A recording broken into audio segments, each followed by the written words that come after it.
Is that private funders do not just thoughtlessly throw their resources around. It is one thing to get a backtrack like that for a finance guy, hey? Yeah. Somebody just WhatsApped me to say that she has a daughter who has hearing loss. Corruption in South Africa has reached disgraceful levels. First things first, let's get to my daily that's my point feature. So, did you see Cristiano Ronaldo cry yesterday?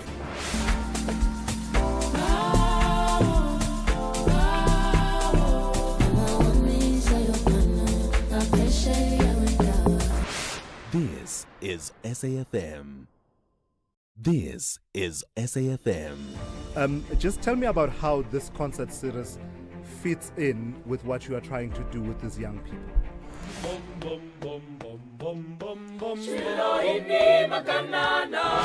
The reality is that private funders do not just thoughtlessly throw their resources around. It is one thing to get a backtrack like that for a finance guy, hey? Yeah. Somebody just WhatsApped me to say that she has a daughter who has hearing loss. Corruption in South Africa has reached disgraceful levels. First things first, let's get to my daily that's my point feature. So, did you see Cristiano Ronaldo cry yesterday?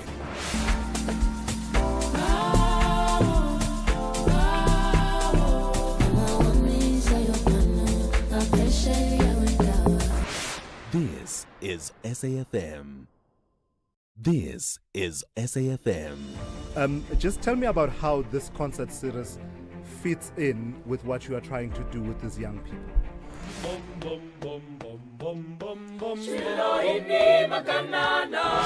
The reality is that private funders do not just thoughtlessly throw their resources around. It is one thing to get a backtrack like that for a finance guy, hey? Yeah. Somebody just WhatsApped me to say that she has a daughter who has hearing loss. Corruption in South Africa has reached disgraceful levels. First things first, let's get to my daily that's my point feature. So, did you see Cristiano Ronaldo cry yesterday?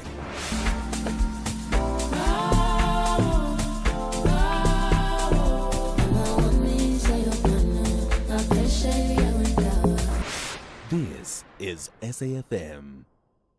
This is SAFM.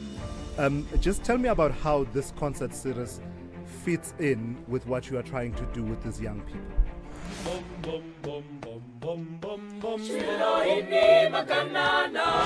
The reality is that private funders do not just thoughtlessly throw their resources around. It is one thing to get a backtrack like that for a finance guy, hey? Yeah. Somebody just WhatsApped me to say that she has a daughter. It's gone 6 minutes after 6. Today is Tuesday, the 13th of January 2026. You're listening to SAFM. We are on 104 to 107 nationwide. As the sun edges over the horizon and spreads its first light across the length and breadth of our beautiful country, your day is only just beginning, but the news hasn't slept. While you rested, events here at home, on the continent, and around the world kept moving, with each passing minute shaping, carving, and contouring the world you are waking up to this morning. That's why the morning brief is here. That's our raison d'etre. That's our reason for existence, to plug the gaps, complete the picture, and add color, context, and the voices of experts, as well as the voices of other fellow South Africans to help you make sense of it all. So settle in. Get a cup of coffee if you need to. Traffic is building up. Dawn is also opening up. So we've got 3 hours to help you catch up, think ahead, and start the day fully informed. Among some of what we will tell you over the next 3 hours: stand up for the matric class of 2025. Executed with great aplomb. Hats off to you, achieving an unprecedented 88% pass rate. This morning, we'll linger for quite a bit over the 3 hours on the matric results story. Not just the big headline percentages, but the story beneath them. We'll talk about what the different passes really mean for your child or someone you care about. Bachelor, diploma, higher certificate, national senior certificate, because there are 4, and where each road actually leads. So each of those passes where they actually lead and what the criteria is for each and every one of them. So we'll explore whether our schools are preparing young people for university, work, and just active citizenship in general. The pressure on university spaces, the reality of under-resourced schools, and the emotional toll, anxiety and disappointment, relief, and everything in between. You'll hear voices in education, curriculum development, mental health, teacher organizations, and those working directly with learners, painting a full picture rather than a single number expressed in terms of percentages. So that's where we're going with that story over the next 3 hours. At about 8:10, we'll turn to news that affects your pocket and South Africa's place in the global economy. The rand is showing unusual strength, but is that coincidence or confidence in South Africa, or just global market alignment of the stars, the equivalent of alignment of the stars in the global markets? Danny Dorfling, who is head of business development at Moore Infinity, will join us at about 8:10 to unpack what's really driving the currency, how long it may last, and what it means for you in fuel prices, food costs, interest rates, and investment decisions. So we'll have that conversation at about 8:10. In the next few minutes, at about 6:20, in our Worldview update, we cast our eye over the Atlantic once again and focus on the intrigue surrounding the United States' central bank, specifically the Federal Reserve's chairperson, and the pressure piling on the chairperson of the Fed, Jerome Powell. The independence of the U.S. Federal Reserve has been thrust into sharp focus after Chair Jerome Powell revealed that federal prosecutors have opened a criminal investigation into him, an extraordinary and unprecedented development. Powell says the probe linked to his congressional testimony sometime last year, which had to do with renovation costs at some Fed buildings. He says that probe is part of broader political pressure from President Donald Trump and his administration over interest rate policy. So he's preparing to step down in any case in May, and the investigation raises questions about the rule of law, the credibility of the Department of Justice, and whether monetary policy in the world's largest economy can remain insulated from political pressure. So that really is the essence of the discussion that we will have at about 6:20 with Professor John Strimlau, who is Wits University Honorary Professor of International Relations. To the Morning Brief team, to your stations, please, for the takeoff. And Musa with your half-hourly news updates. Rob Byrne is watching traffic for you throughout the 3 hours. Zaikan has got an eye on sporting action that ignites your passions. Melissa Buta will complete your picture with her morning brief in brief.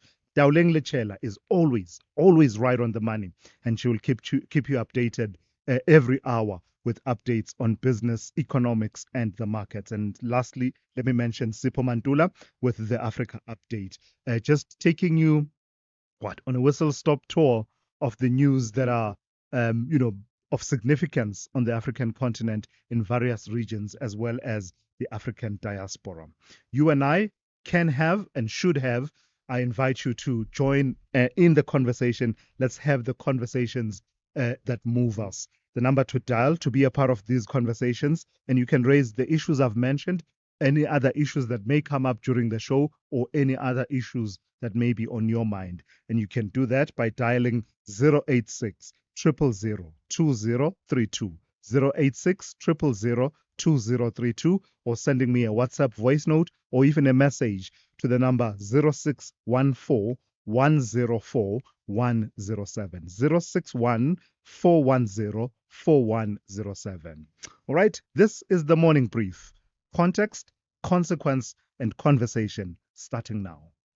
The River Islanders believe the second half of the season is more demanding as they chase a win. But the Eagles have a master plan to prevail. This is the Bundesliga, football as it's meant to be. Do not miss out on SV Werder Bremen versus Eintracht Frankfurt. on Friday, 16 January at 9:30 p.m. Live on SABC Sport on TTT Channel 4 and SABC Plus. Proudly brought to you by SABC Sport. For the love of the game. Big stories of the day. Hashtag the morning brief. All right, let's start our journey. The first milestone, the morning brief in brief with Melissa Puta. Melissa, good morning. And let's start with what's happening in Umkhonto Wesizwe Party. More musical chairs. Good morning to us. Yes, so the Umkhonto Wesizwe Party has reshuffled its senior leadership with ESCOM CEO Brian appointed as the Treasurer General, replacing the party release of Parliament Chief, replacing her with Mother in her and P1 bring civic public is on bail for charges related to senior transport. The party also reinstated Vanessa chief of and prior necessary for strengthening the organization and its political mandate following previous leadership instability since the party's formation December 20. As K emerged as the largest party in the 2025 elections, serving as opposition nationally and in province. Yeah. And some people had withdrawal symptoms for the processes, the various processes on the go when they went into recess over December. They are starting to come back now, starting with Parliament's ad hoc committee that is investigating these allegations revealed by Lieutenant General Nhlanhla Mkhwanazi. Yes, so Parliament's ad hoc committee investigates corruption, reviewed hearings last week, high-profile witnesses, including Prime Minister Commissioner and expected to testify. The committee follows on evidence from witnesses such as police and some former businessmen. The hearing is to February. While the commission we set on the 26th of January, continuing to allow implement phase to raise issues to include in the police gas and head chart on the aims a final report to President Ramaphosa. So this will be interesting. And a disturbing incident of domestic violence that has gone somewhat viral on social media. Yes.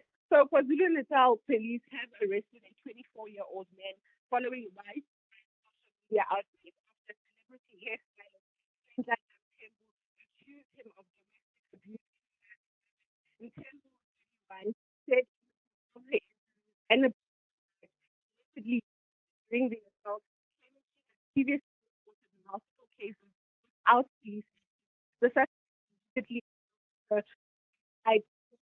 and vehicle and temporarily for burn injuries sustained and the suspect on fire. Police noted that the couple had a history as they face counter charges for assault and property damage, while the suspect is expected to be in court soon. So, Melissa, you being the 2K that you are, I know that you're not familiar with this. Let me break it down for you. The year was 2000. The country, Mozambique. The news outlet, SABC, none other than the SABC. The reporter was Frank Ferro, and the camera person was Adolf Spannenberg. It was the floods in Mozambique, and a baby was born in a tree. It became a miracle. But sadly, we have sad news regarding that baby today. Yes, quite an interesting story that I've discovered. So, Salvador Mabiano, known as the miracle baby, after being born in 2000 has died at the age of 25 following a lung illness. This has been confirmed through media outlets. Rosita and Amanda were rescued by helicopter during the disaster that killed hundreds and hundreds of them. She later became a symbol of hope for all the most, even coming to the U.S. to raise awareness about time. Rosita had leukemia for years and was hospitalized for her death. Secretary Daniel and donors and it's something that highlights the ongoing in most Jewish um, households. She grew up in Kibbutz and graduated high school and had the old by the time of her passing. So it's quite exciting. Yeah, it She's really is. quite, a miracle baby. Yeah, we had a special connection with baby Rosita. Of course, wasn't a baby anymore, but to us, she was always known as baby Rosita. May her soul rest in peace. Melissa Puta, thank you for that. That's Melissa with your morning brief in brief. Thulasizwe Simelane on SAFM. All right, on the weather front, I do need to tell you about 3 warnings coming from the South African Weather Service. One is an orange level 9 warning that applies to the eastern areas of Mopani District Municipality, Limpopo Valley, of course, Limpopo, and the Bushbuck Ridge Local Municipality in Mpumalanga. That orange level 9 warning is for disruptive rainfall resulting in widespread flooding of roads and settlements, widespread mudslides, rockfalls and soil erosion, danger to life due to fast-flowing streams, widespread damage to property, buildings, and loss of livelihood and livestock, as well as possible widespread displacement of affected communities. Then there's an orange level 6 warning that applies to the escarpment of Mpumalanga and Limpopo, and that orange level 6 warning is for disruptive rainfall resulting in flooding of roads and settlements, both formal and informal, mudslides, rockfalls, and soil erosion, danger to life due to fast-flowing streams, damage to property, infrastructure, and loss of livelihood and livestock. Then lastly, you have a yellow level 2 warning that applies to places over the central and eastern parts of Mpumalanga and Limpopo, as well as the western and northern parts of KwaZulu-Natal. That yellow level 2 warning is for disruptive rainfall resulting in localized flooding of susceptible formal and informal settlements of roads, low-lying areas and bridges, localized mudslides, rockfalls, and soil erosion. So that is that last warning for you. The rest of your weather will be looking like this. Pretoria will be partly cloudy with isolated showers and thunder showers with a minimum of 15 and a maximum of 26. Johannesburg, partly cloudy, 14 to 25. Same conditions in Vereeniging with a minimum of 16 and a maximum of 25.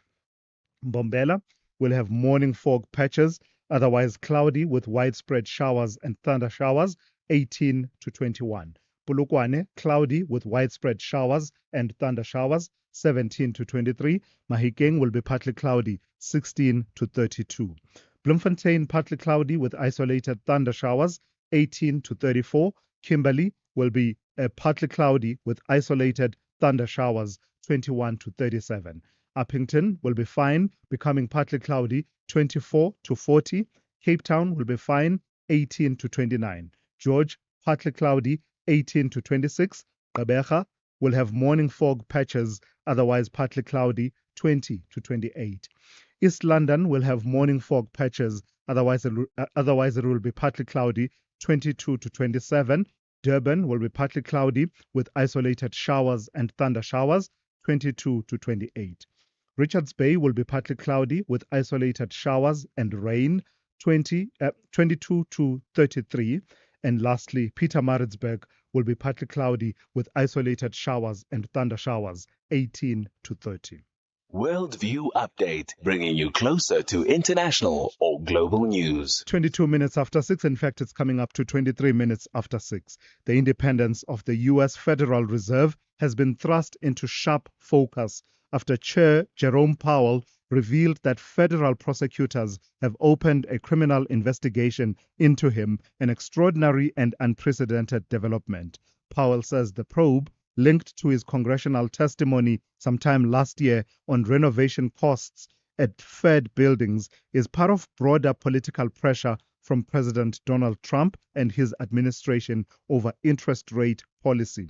As Powell prepares to step down in May, the investigation raises profound questions about the rule of law, the credibility of the Department of Justice, and whether monetary policy in the world's largest economy can remain insulated from political pressures. Let's speak to Professor John Strimlau. He is Wits University Honorary Professor of International Relations. Prof, good morning. Thank you for your time. What are we to make of this? It's extraordinary, isn't it? The chair of the Federal Reserve, with the central role that it plays in the US's monetary policy as well as the direction of the economy. Have we ever seen anything like this kind of pressure on a Fed chair?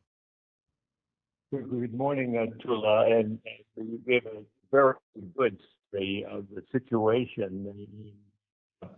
Jerome Powell's 2-minute statement yesterday was a concise summary of why Trump's Justice Department investigation is an unprecedented act and risks undermining U.S. democracy and financial integrity. Could hold a secondary effect on far away democracy such as South Africa. But why does he believe that there's something nefarious about it all? There's a context to it all, isn't there? Given what has transpired in terms of the approaches that the president would have preferred versus what the approach has been of the Fed towards interest rates. Yes, and it's destabilizing to the entire system at a time when his policies and intervention in Venezuela have already destabilized markets, and there is a concern about his tariffs and other aspects of his rule. But the Fed served as the same check on policy because of the South African Reserve Bank has a dual mandate: stability and maximum employment, whereas the SARB only has a price stability and inflation being and protecting the not creation. But although his term ends on, as you rightly said, on mid-May 2026, his term as bank governor ends in 2028, which is when the second term of the Trump administration. And technically, Trump can't fire Powell without cause. So the investigation is a hooked up effort to show that he lied and misrepresented the Federal Reserve Bank's renovation. It's a stretch. It risks confidence in the U.S. monetary system and financial markets already shaken. You know, Prof, when I see stories like these, I wonder what has happened to institutional trust and integrity in the United States. The fact that the chair of the Fed, one of those institutions at a federal level, can level questions like those about the integrity of the justice system and this whole conversation about weaponization of the Justice Department and other agencies has become something of a theme. Your thoughts on that? What does this reveal about trust in institutions and the ability of those institutions to hold the line even under political pressure? Well, it makes all the more important shows like yours to us. So, the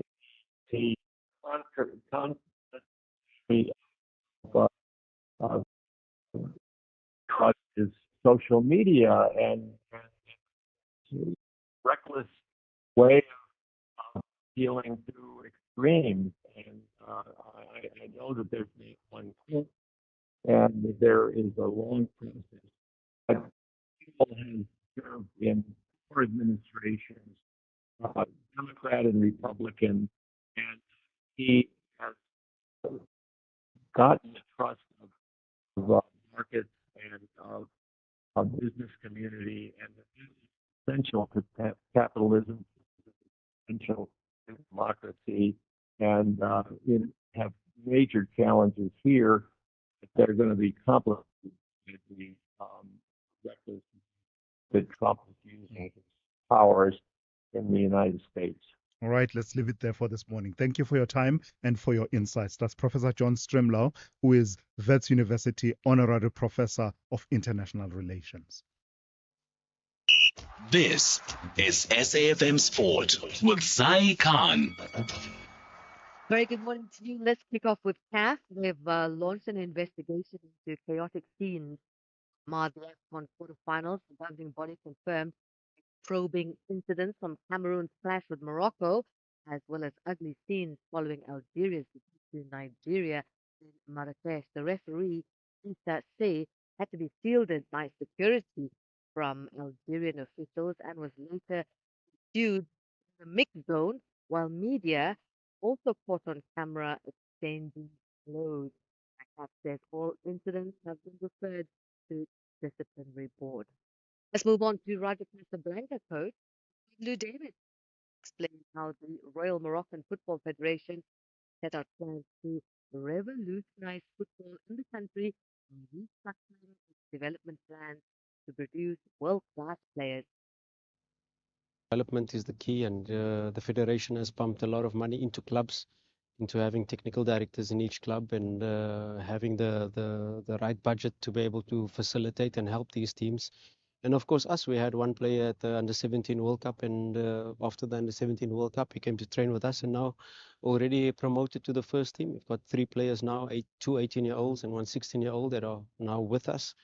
And of course, during this time where after COVID, a lot of clubs were hit, and you have to rely on the youth.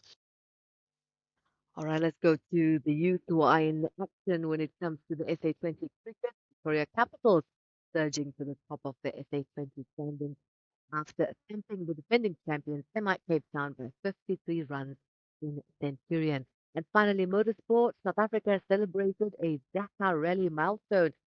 Saud Variava claimed his first stage victory, leading a South African 1-2 with Henk Lateghan. The 20-year-old edged Lateghan by just 3 seconds on the 483-kilometer stage around Wadi Ad Dawasir. Overall leader Nasser Alatia finished 5th, cutting his advantage to just 4 minutes. The sport will be back in the fast lane on the morning brief. I'm Zai Khan. Good morning, I'm Anne Musa. In the headlines, the 2025 matric pass rate is the highest in South Africa's history, marking a significant milestone for the basic education sector. The national pass rate stands at 88%, an increase from last year's 87.3%. Hawkers in Giyani, Limpopo say heavy rains have disrupted their businesses.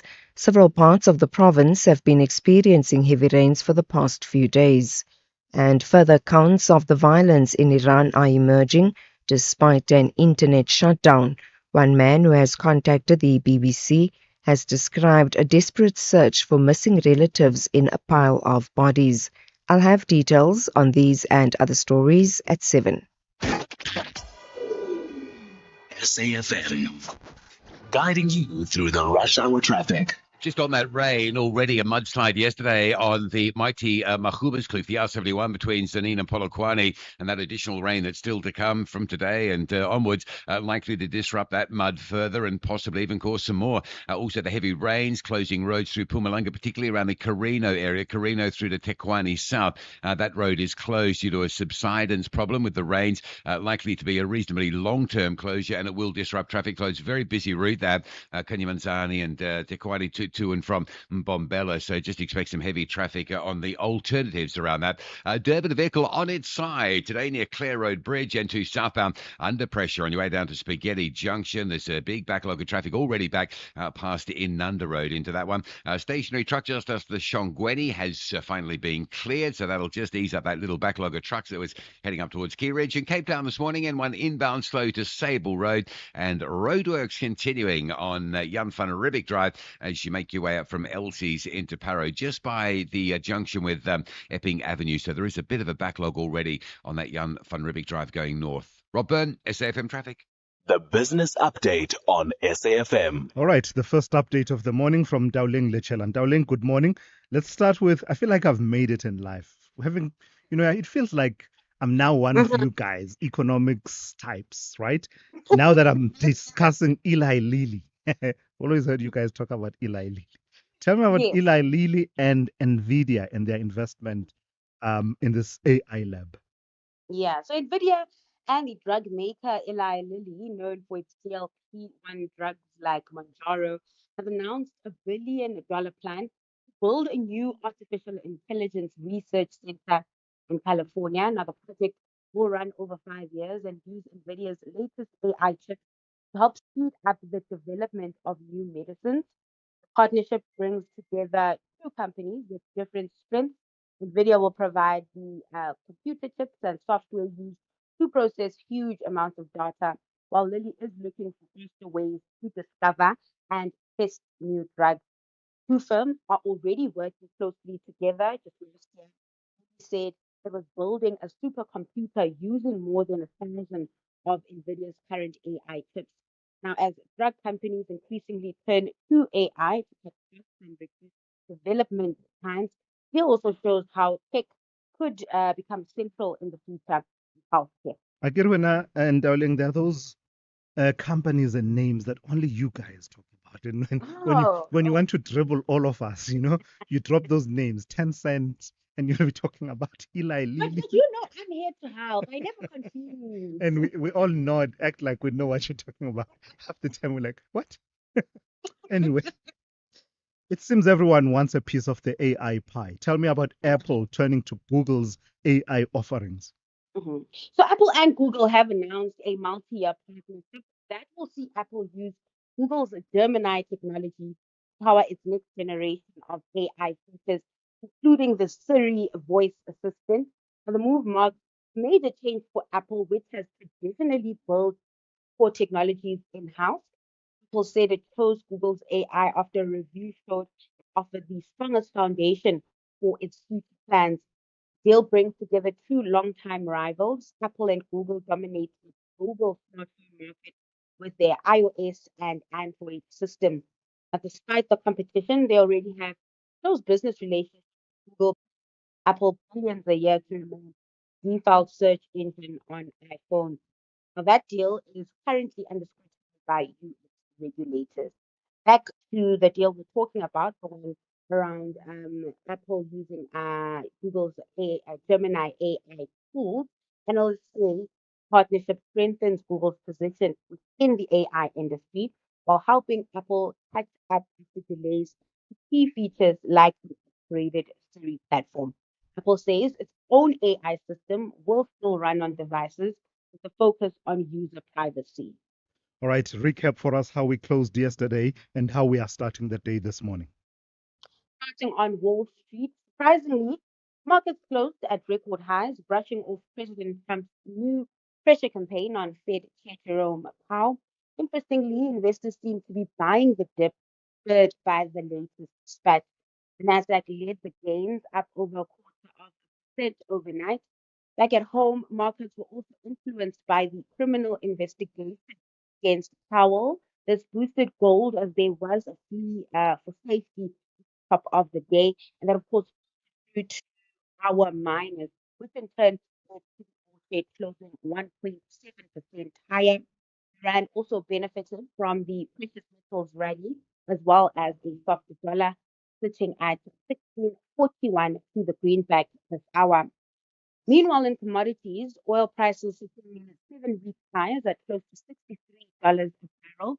This as fears grew that Iran's oil exports could fall with a crackdown on anti-government protests. And then lastly, in Asia, stocks mostly in positive territory this morning, boosted by tech shares on AI. Right, Dowling, thank you for that. We'll touch base with you in the second hour of the show, just after 7:30.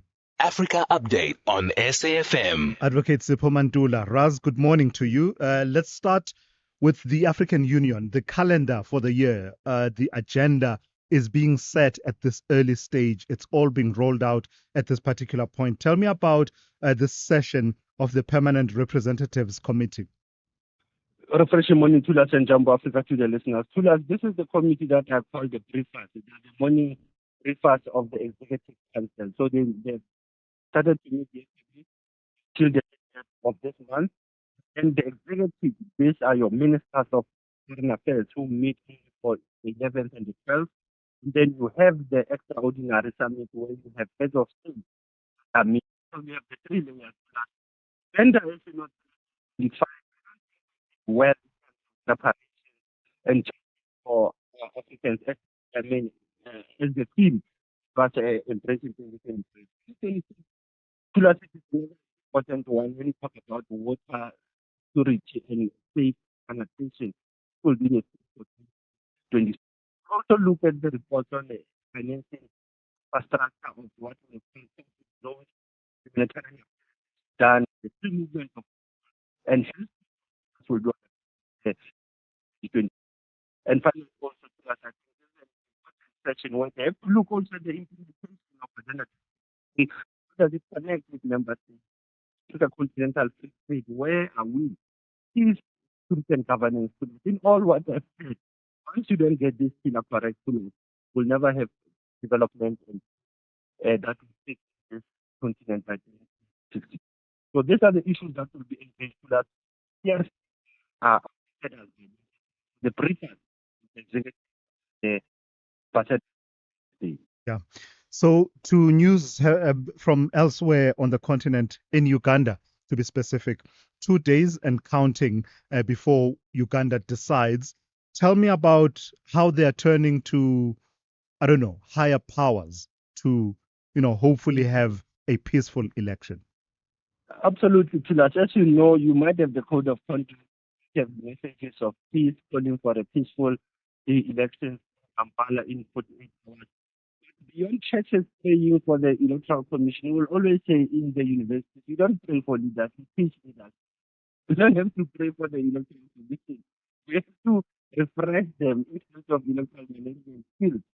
That's what we need. But as we see, prayer also becomes many African countries when it comes to they have memories of the previous elections of 2021. Hence, you find they are moving towards, as you say, to the higher. But like you said, for the teach, relearn, and they unlearn so that they may relearn. Let's talk aviation. And one of the powerhouses on the continent is, of course, Ethiopia. And they're planning to go even bigger on aviation. Thulas, they are going bigger. And if you recall this, before there was a crash of an airplane of a line coming from Argentina. Now, Bishop, it was one of the biggest airports and what they call the continent's largest. The aiming Thulas to work on by 2020 travel hub that will handle 110 million passengers a year to us. And this is how they are building it up. $6.5 billion. It will have 4 runaways and have parking facilities, 220. So you can see that Ethiopia is moving. All the efforts using currency they are seeing can only handle 25 million passengers. Moving to the what they will other 45 east capital that is growing in that level to trade. Tourism also roots pillars when you look how it's also financed Africa. You have 2 archives that you want to draw attention to, Sipho. One is from 13th January 1991, the other from 13th January 1997. The first one we know, it is in our in our soccer diplomacy or politics of soccer. As you know, it will have been 35 years where we remember what happened in Oppenheimer Stadium in Northwest Province when there was the first match between the arrest of call 42 people that you have lost their lives, and this was always being commemorated to the tragedy that 1997 the last diplomat with just 1996 diplomatic station that was established between South Africa and Togo. This our embassy from to say, and in 2023, Minister International and the president the visa travel plus visa for in Africa and Togo. Plus conversation in South Africa. We to that. Yeah, thank you for that, Sipho. That's Sipho Mantula with your Africa update.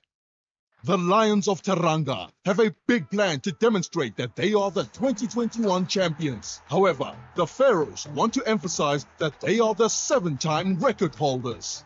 This is the Total Energies Africa Cup of Nations Morocco 2025. Catch the semi-final contest between Senegal and Egypt this Wednesday, 14 January at 6 p.m.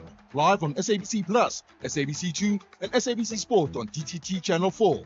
Then on SABC radio stations at 7 p.m. Proudly brought to you by SABC Sport, the official broadcaster of AFCON 2025. It's game on everywhere.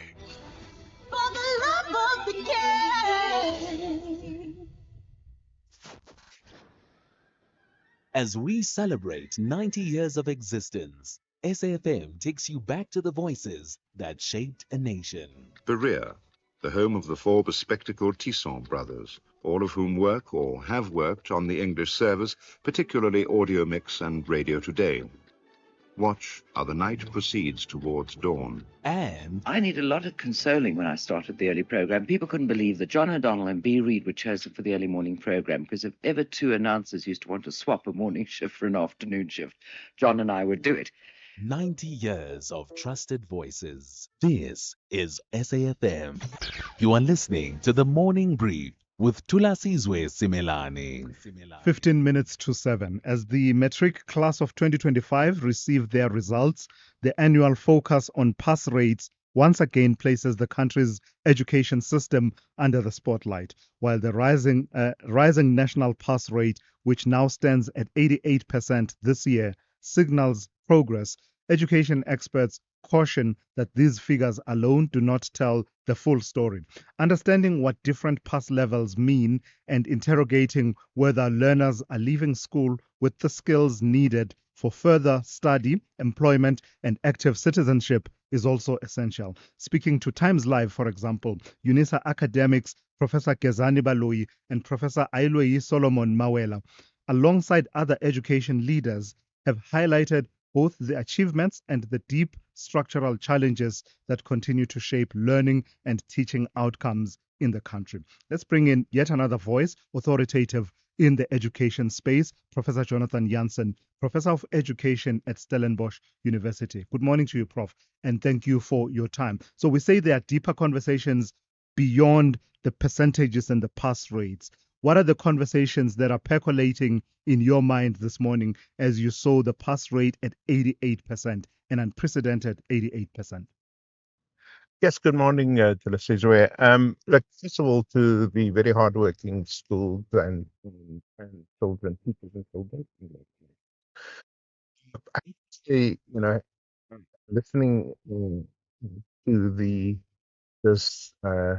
speech by the minister, it was like listening to Donald Trump cabinet meeting in which everybody hyped up, the data and slams the critics, So there's a lot of hype here. First of all, we know that just over half the kids who, and the minister acknowledged this, get through, come from grade 1 to grade 12, especially the big drop off. So what do we celebrate? We celebrate a small percentage of the kids who actually do make it. Secondly, we still, whether the minister likes it or not, the degree. We're still passing kids in some subjects at 30%, 40%, which is unacceptable. And many of us have said that over the years. Thirdly, there was actually a drop in the gateway sub in mathematics. There was a 5% drop, even though the cohort writing, there was only 30, I think 34% of people who actually wrote mathematics. No, everybody else is doing mathematics. And there was also a big drop in the other subject that schools tend to drop, which is accountancy, a 1% uptick in physical science. The point is, you measure the quality of the school system with the degree of participation and success in these gateway subjects. Why? Because these are the subjects that power the modern economy, right? Your math and science.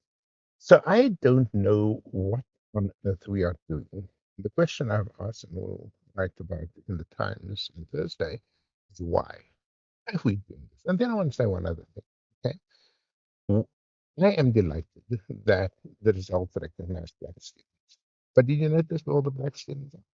In quintile 1, 2, and 3, right? And then suddenly in quintile 4, you see white kids and a few Indian faces. Is this, after 30 years, what we're prepared to settle for, to cover up the inequalities in the school system because we fear the racial backlash?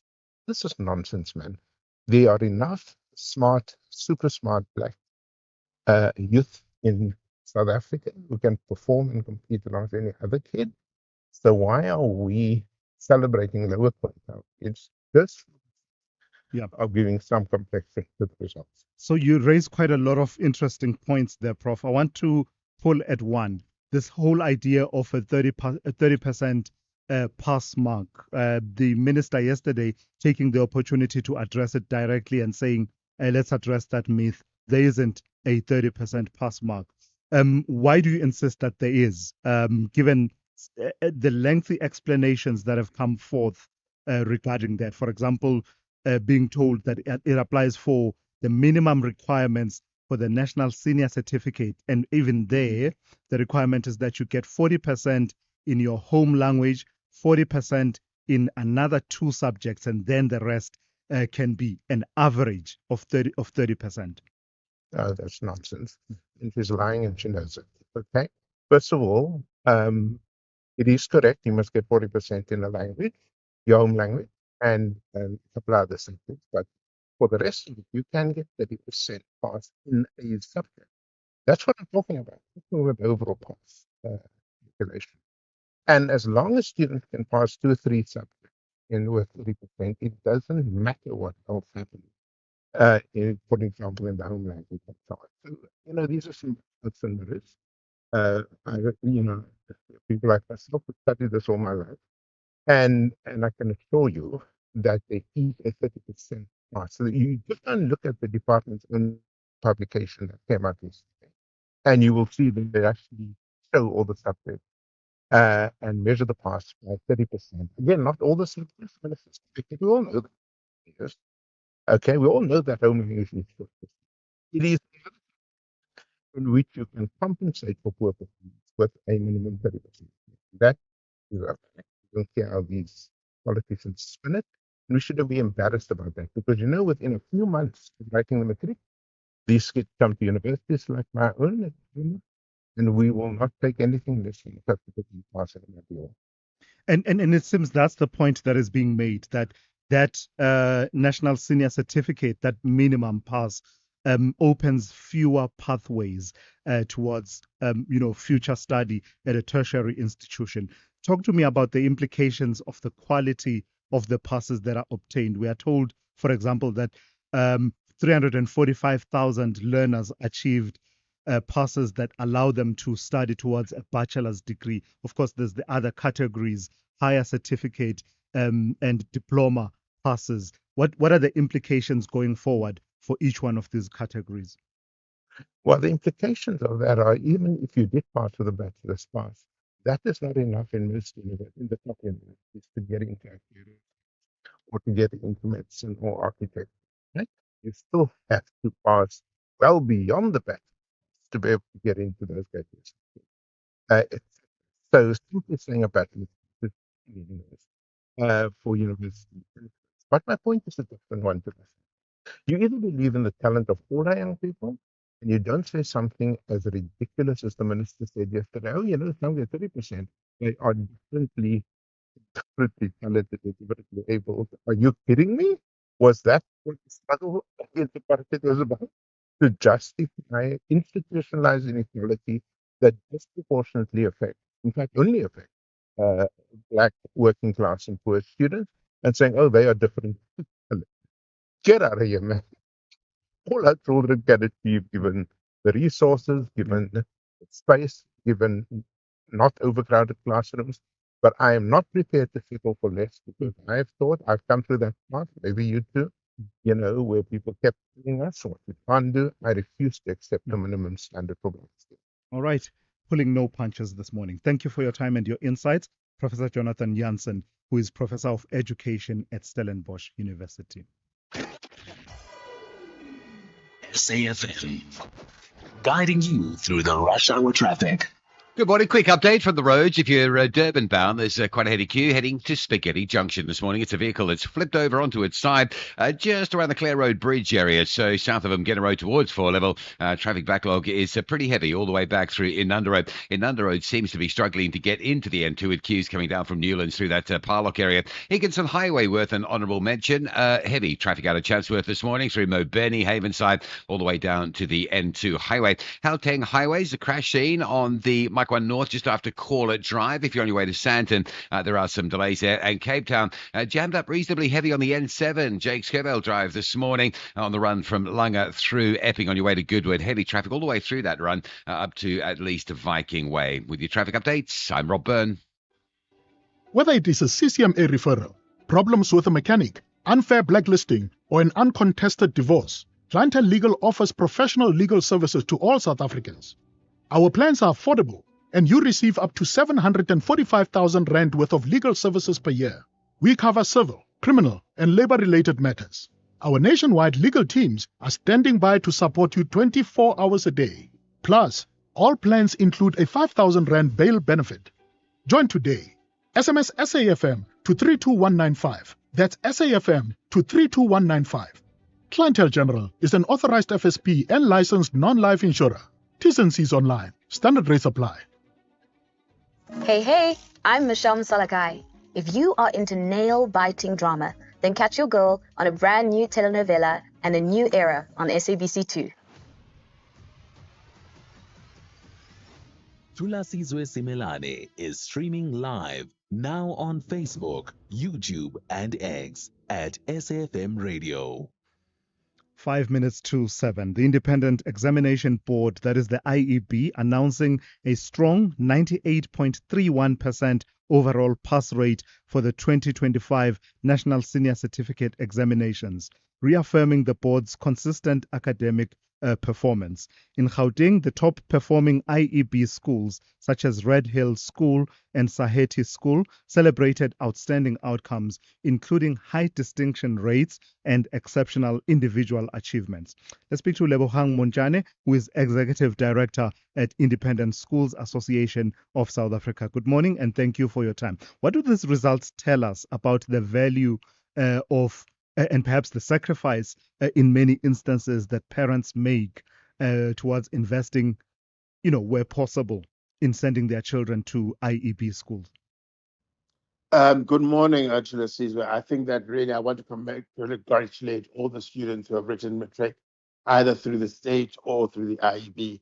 I think that really this does speak on the fact that quality independent schools do provide a very good education and prepare students very strongly on a very strong basis to prepare them for further education. And as you note, with the IEB, a bachelor degree pass rate is 89.12%. So the vast majority of students who actually write the exam end up getting a bachelor degree pass rate. And say a bit more about that. What this kind of pass rate that has to do with study towards a bachelor's degree. What pathways from past experience have you found that it opens up? Because you're correct to point out 89.12% of the candidates qualifying for degree study, 7.83 achieving diploma level entry, and only 1.34 percent qualifying for higher certificate programs. What does it say about the kind of student that is oriented towards, degree study and the value of going through this path of independent schools for them? I think here I really would love to quote Minister Warube, who really made a distinction between two types of students yesterday when she announced the state exams. And those are that the children who are growing up in homes where there is reading, books, and what you also said very, very importantly, that these children, most of them have got a very high quality early childhood education from very qualified educators. That is the distinction compared to many students who are coming from rural areas or townships, in which the first time they really are interacting with education is when they're grade one. It really is important, and I really want to commend her for emphasizing this. Matric results are not what we should be looking at. It is the quality of pre-primary education and improving that access. That is what distinguishes, I think, quintile 4 and 5 schools in the public school system and independent schools, because there we're talking about parents who are paying fees towards their children's education. So results such as these that we're talking about from the IEP are clearly a good advertisement for yourselves, the independent schools and the like. So, naturally the attraction will be there. But what are the deeper conversations about what practices, policies are translatable to the rest of the education system, to the public education system? And are those conversations happening? And are you perhaps concerned that those conversations should be happening, given some of the pressures that you end up facing, not only as far as space is concerned, but also affordability and the ability of parents to keep up with payments in some instances? I think that is a good point. I think that really what you need to look at is that the independent education sector is very diverse. We at ISASA, our school fees range from R0 to several 100,000 rands a year. So parents who are able to have disposable income can find often a quality independent school to send their children. Also, what we have to remember is this, is that some independent schools charge lower fees than public schools.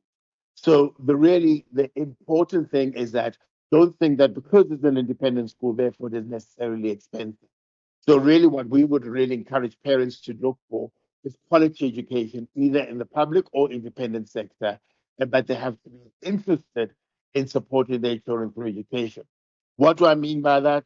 We really need to start to emphasize, I think, as the president has said, reading, reading, reading, reading. Even if you are a family that may not be able to afford books, so go out, take your children to the library, make sure that they're reading hardcover books, get them off those tablets. Those are what will distinguish a good education over a child who's not able to be successful academically.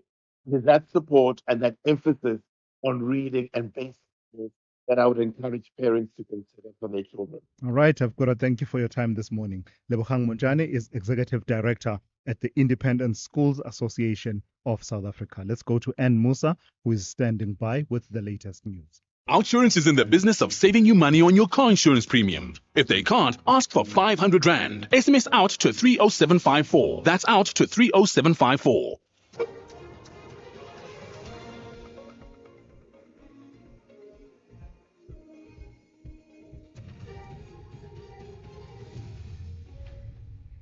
In our job stories, class of 2025 matriculants sets a new national record and accounts of violence in Iran amid internet shutdown.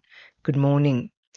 The 2025 matric pass rate is the highest in South Africa's history, marking a significant milestone for the basic education sector. The national pass rate stands at 88%, an increase from last year's 87.3%. Meanwhile, KwaZulu-Natal is the highest achieving province at a 90.6% pass rate. The Free State, the previous top performing province, is now second with an 89.3 percentage rate. This is how the Basic Education Minister, Siviwe Kwahobe, broke down the provincial figures at the Mosaic Church in Fairlands in Johannesburg. In ninth place is the Eastern Cape that has achieved a pass rate of 84.17%. In eighth place is Limpopo that has achieved a pass rate of 86.15%. In seventh place, Mpumalanga has achieved a pass rate of 86.55%. In sixth place is the Northern Cape, having achieved a pass rate of 87.79%, marking the biggest improvement of all the provinces.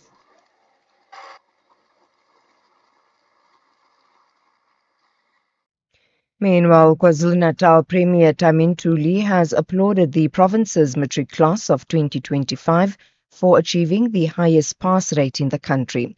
It represents a 1.1 percentage point increase from the previous year. His spokesperson, Landelani Mbata.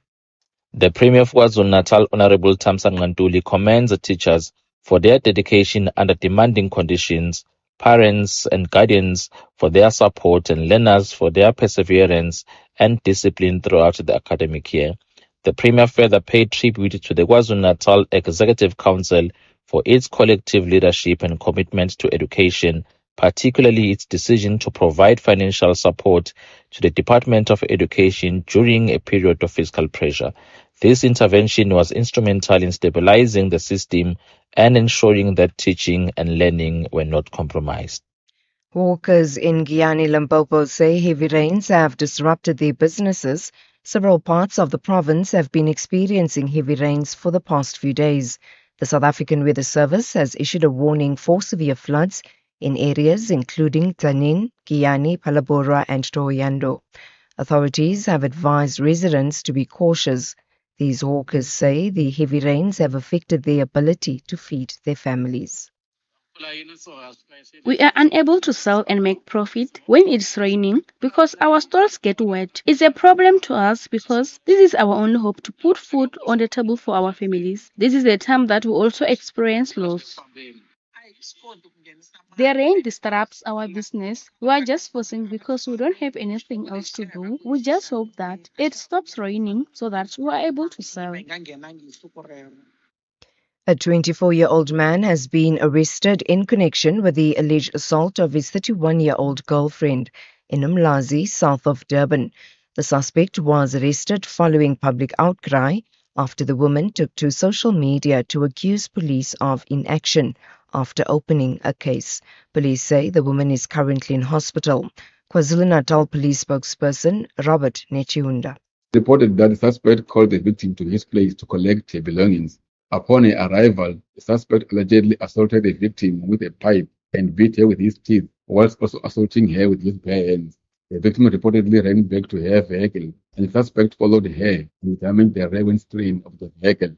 Once discharged from hospital, she will face counter charges of assault and personal damage to property. It is worth noting that the two partners have a history of opening cases against each other. Those cases were presented in court and were not necessarily of domestic violence in nature. Police are encouraging partners in a romantic or any relationship to resolve their differences amicably or seek help from their trusted confidant.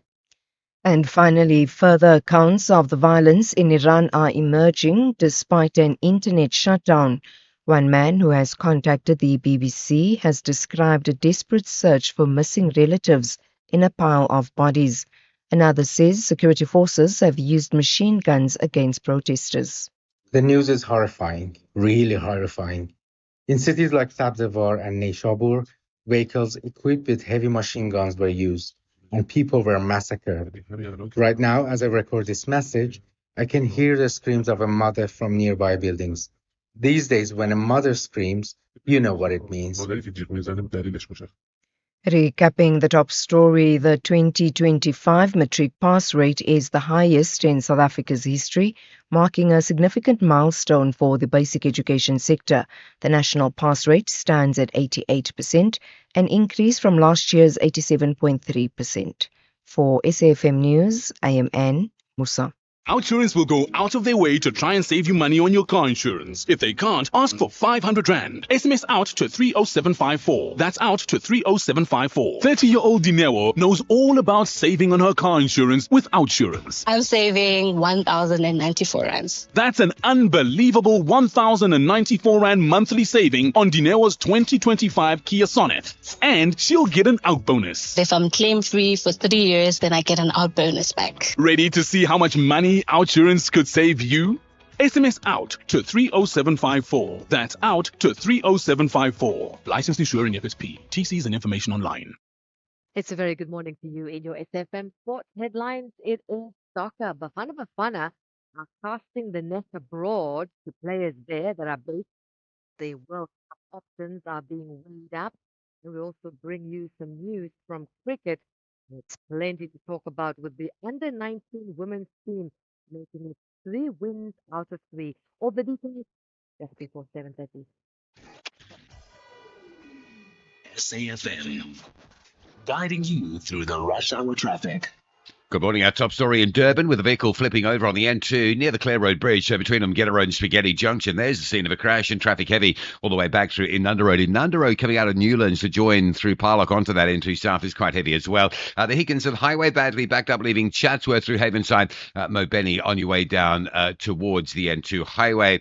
Gauteng this morning, a crash on the Mike 1 going north just near Caller Drive. So a little bit of slowdown on your way up through Melrose into the Sandton area. N1 through Midrand, busy but no major obstructions. That's the good news from there. Cape Town Marine Drive is looking fairly busy. We're back to normal on Marine Drive coming out of Tableview, just clogged up down towards the Bay Beach Avenue junction, the first set of traffic lights at Sunset Beach. Elevated freeway inbound is quite slow, queuing up on the N1 from Marine Drive and the N2, bottom of Nelson Mandela Boulevard, queued to get over that elevated freeway as well. There is a crash scene on the elevated freeway, the foreshore, which is causing that backlog into the CBD. With your traffic update, I'm Rob Byrne.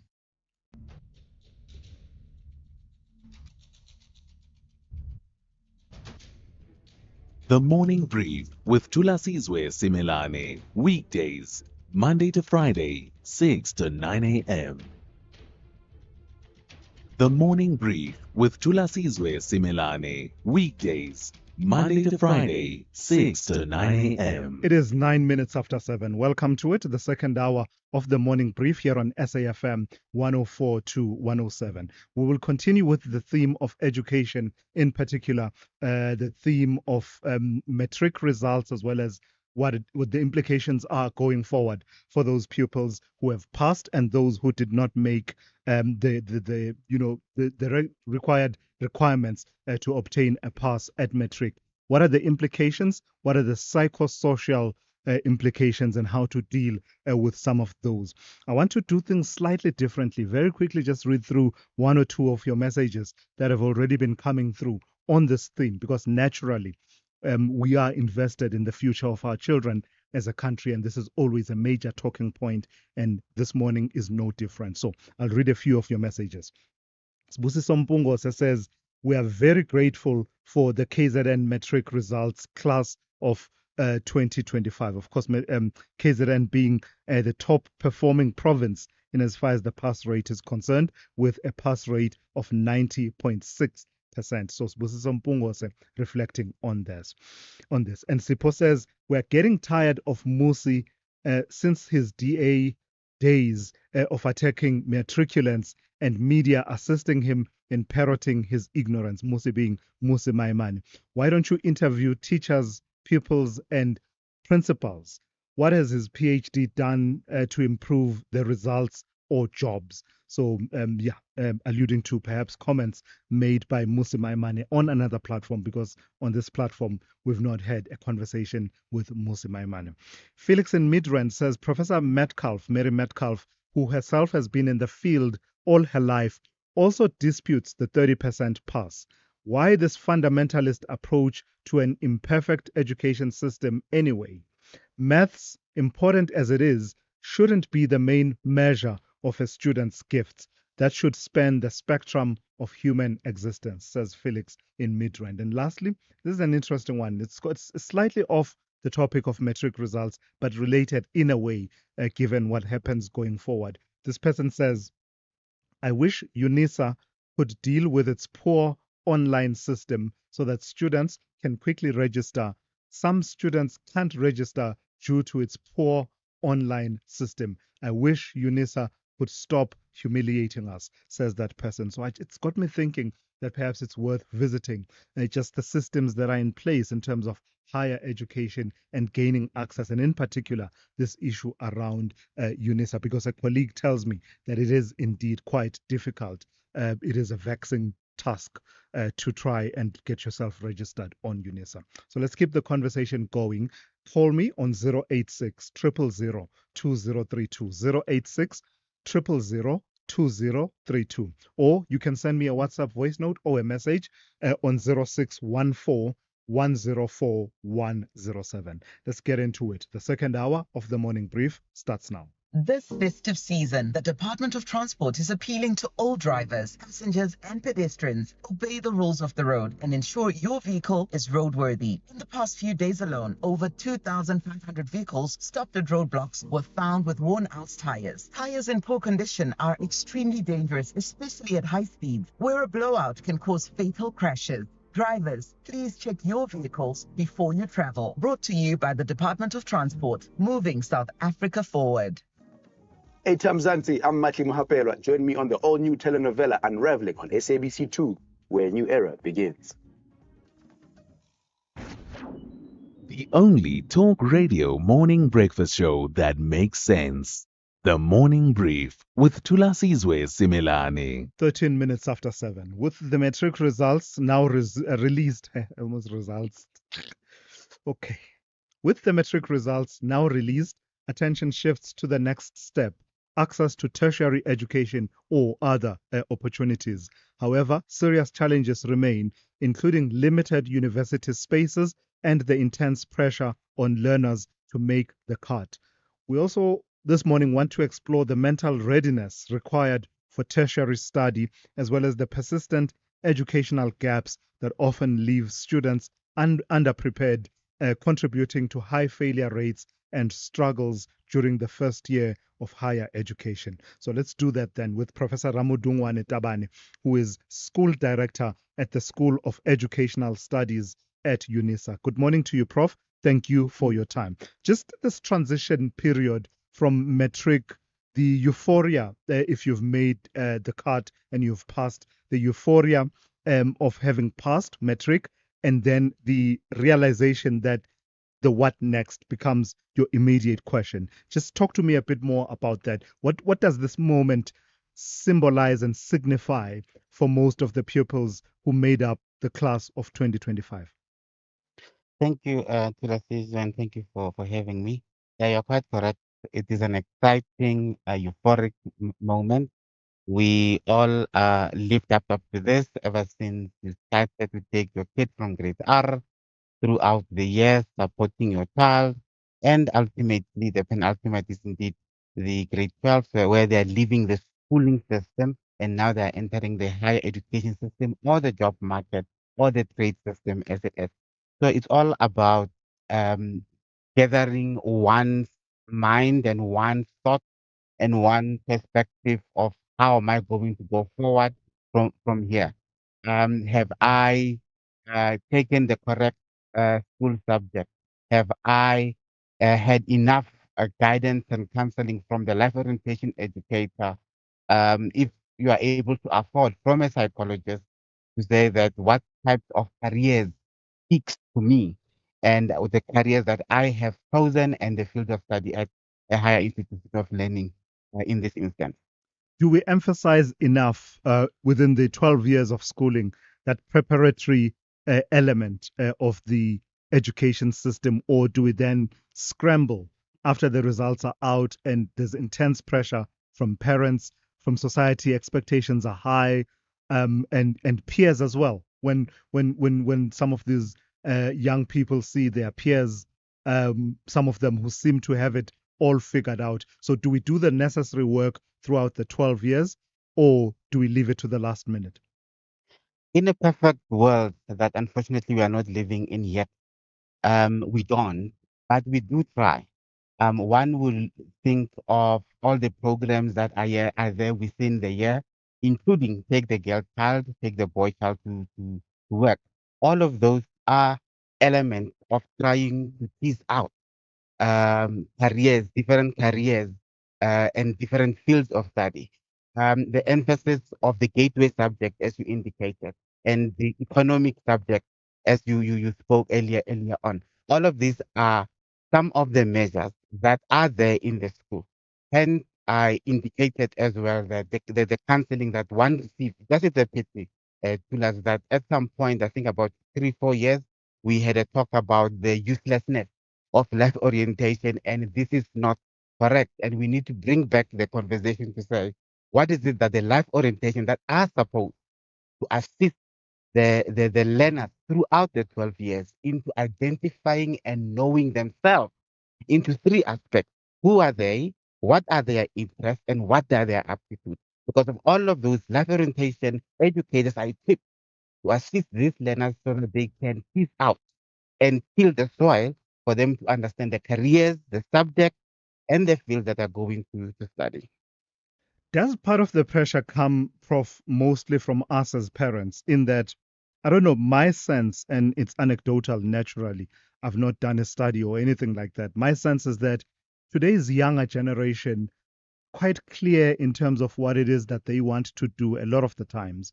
Of course, there'll be that toying with that idea, but usually you get a sense from these young people when you talk to them that they will know for example, if they don't want a degree, a bachelor's degree, they would rather go and learn about producing content, about being a media producer, and go into that stream immediately. So does the pressure for university study come from us as parents and the rest of society, and is it founded on the realities of the world, the unemployment rate of people with bachelor's degrees versus those who don't, for example, being perhaps one of those considerations that put pressure on us, who then put pressure on these young people? Children have always known what they wanted to study or to be. They might have been misguided here and there, but Tulas, you always wanted to know what you want to do as well, or to study. It's just parents have the element, correctly so, of that anxiety. Remember, as a parent, you want to raise a child who will be fully functional, well-adjusted member of society, who will contribute, but definitely who will be able to take care of themselves. So we always operate parents on what our sphere is far as, and from our own experiences, past experiences, that for you to get a job, these are the ones that. But times have changed. And it's very important now that parents need to develop and grow as well and realize that the careers that are traditional careers are not as attractive as they were during their time. As you just said now, content creation, drones. Who knew that we will be talking about drones, and then just the mere fact of sitting somewhere with a controller, you can get a job and be able to fly a drone somewhere and do something. So we need to be to be alert and be agile in terms of what's happening and the types of careers that are there. And it's very important that the parents and their children go to libraries where they'll get a librarian and they can talk about what is happening, what is new within the field. There are almanac inside the library that they can see the careers that are upcoming. um, TV shows indicate as well what is now more teasing and more attractive to today's youth. Um, we need to listen. We need to guide. But as I said again, um, it must be realistic. And as parents, we're always worried about that. The challenge is when we force them to do careers that we parents fail to do. So we want to vicariously live our lives through our children. I failed to become a medical doctor, and I'm a biology teacher. So therefore, my child will be a medical doctor to fulfill me. Sure, So Prof. that's where the problem is. All right, Prof. Thank you for that. That's Professor Ramudungwane Tabane. I laugh because it's exactly what I was thinking about, living vicariously through your children, right? To getting them to fulfill your dreams. Listen, from one parent to another. Yeah, let's heed the words that Prof was talking about. I know from experience because I had that experience a couple of years ago. My daughter telling me that she's going to culinary school. She's going to be a chef, a pastry chef, international pastry chef, and there's nothing I can do about it. She's not going to follow me and become a broadcaster or become an attorney. I had dreams of a family law firm and we all work there. And she told me, no, it ain't happening. That's not what I'm about. Support them, guys. Let's support them. They know that's where the vision is, and some of their talents match with what they want to do. The Reds chase victory to rise higher in the top half. It's a lovely ball. Goal! So simple. Hugo Ekitike is into double figures for Liverpool. Left completely unmarked. Meanwhile, the Clarets are highly motivated to dish out orders at Anfield. Nice ball. Ekitike into Lamla. Well, Leslie Ekitike with a really calm finish. This is the Premier League. Witness Liverpool FC versus Burnley FC on Saturday, 17 January at 4:30 p.m. Live on SABC Plus and SABC 3. Proudly brought to you by SABC Sport. For the love of the game.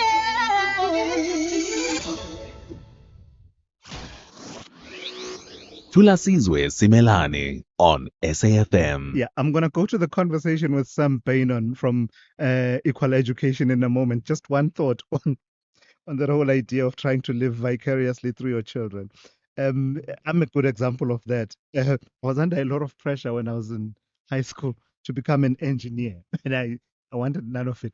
I wanted to be on the radio, and I remember teachers saying, "Ah, man, you can do that thing as a side hustle. Do it part-time. It's not a career, that thing, go into." So yeah, that underscores that point. Listen to your children. Understand what their vision is for where they want to go. Let's go to Sam Bainon, systems efficiency researcher at Equal Education, also weighing in on this conversation around matric results. Good morning to you, Sam, and thank you for your time this morning. 88% is the official pass rate for the class of 2025, stacked up against the investment we make in education or don't make to the extent necessary. How does this sit for you as Equal Education? Morning, Thulas. Thank you for having us on the show. It's such a privilege. I think first and foremost, of course, we must congratulate the matric class of 2025.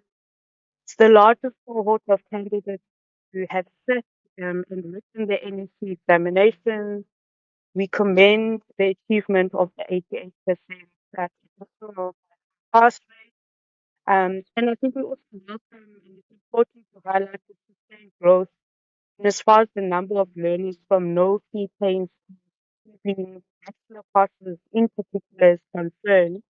But I think equally to highlight that the system, the public schooling education system still remains unequal and it disproportionately affects Black learners, poor learners, rural learners, learners with special needs, right?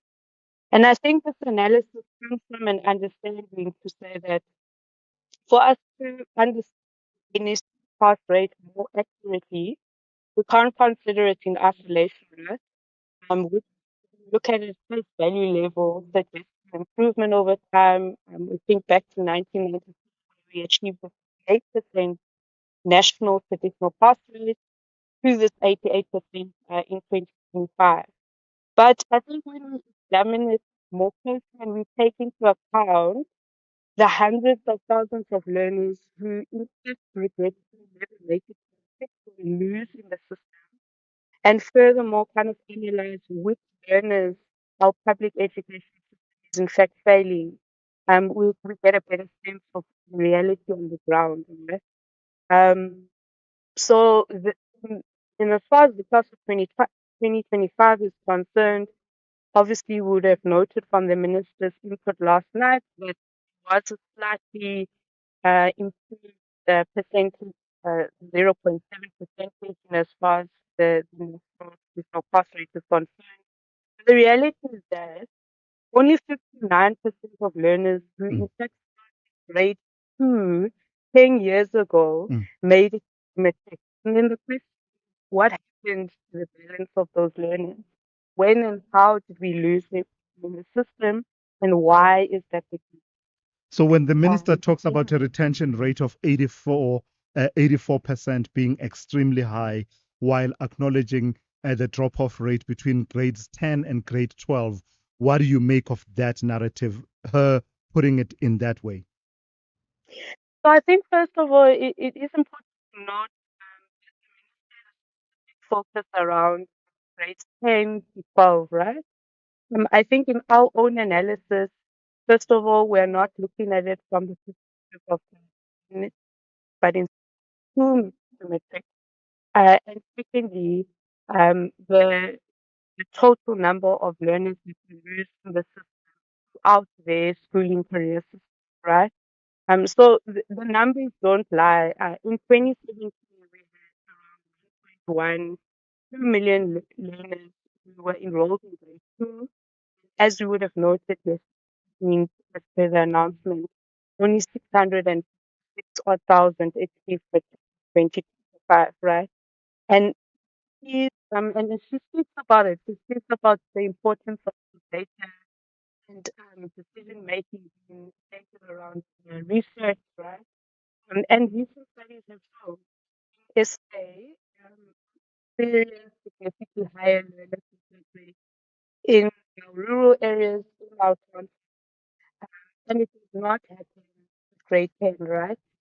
It does not happen in grade 11 or in grade 10, but rather is a phenomenon that is characterized without learners' Yeah. schooling career. I want And to I tease. think that Yeah. is something that we constantly want to educate in as far as schooling system is concerned. In about a minute, please tease out the whole concept around austerity measures beginning to bite. In fact, beginning is probably the wrong word because it's not beginning. It now really bites as far as the education system is concerned, doesn't it?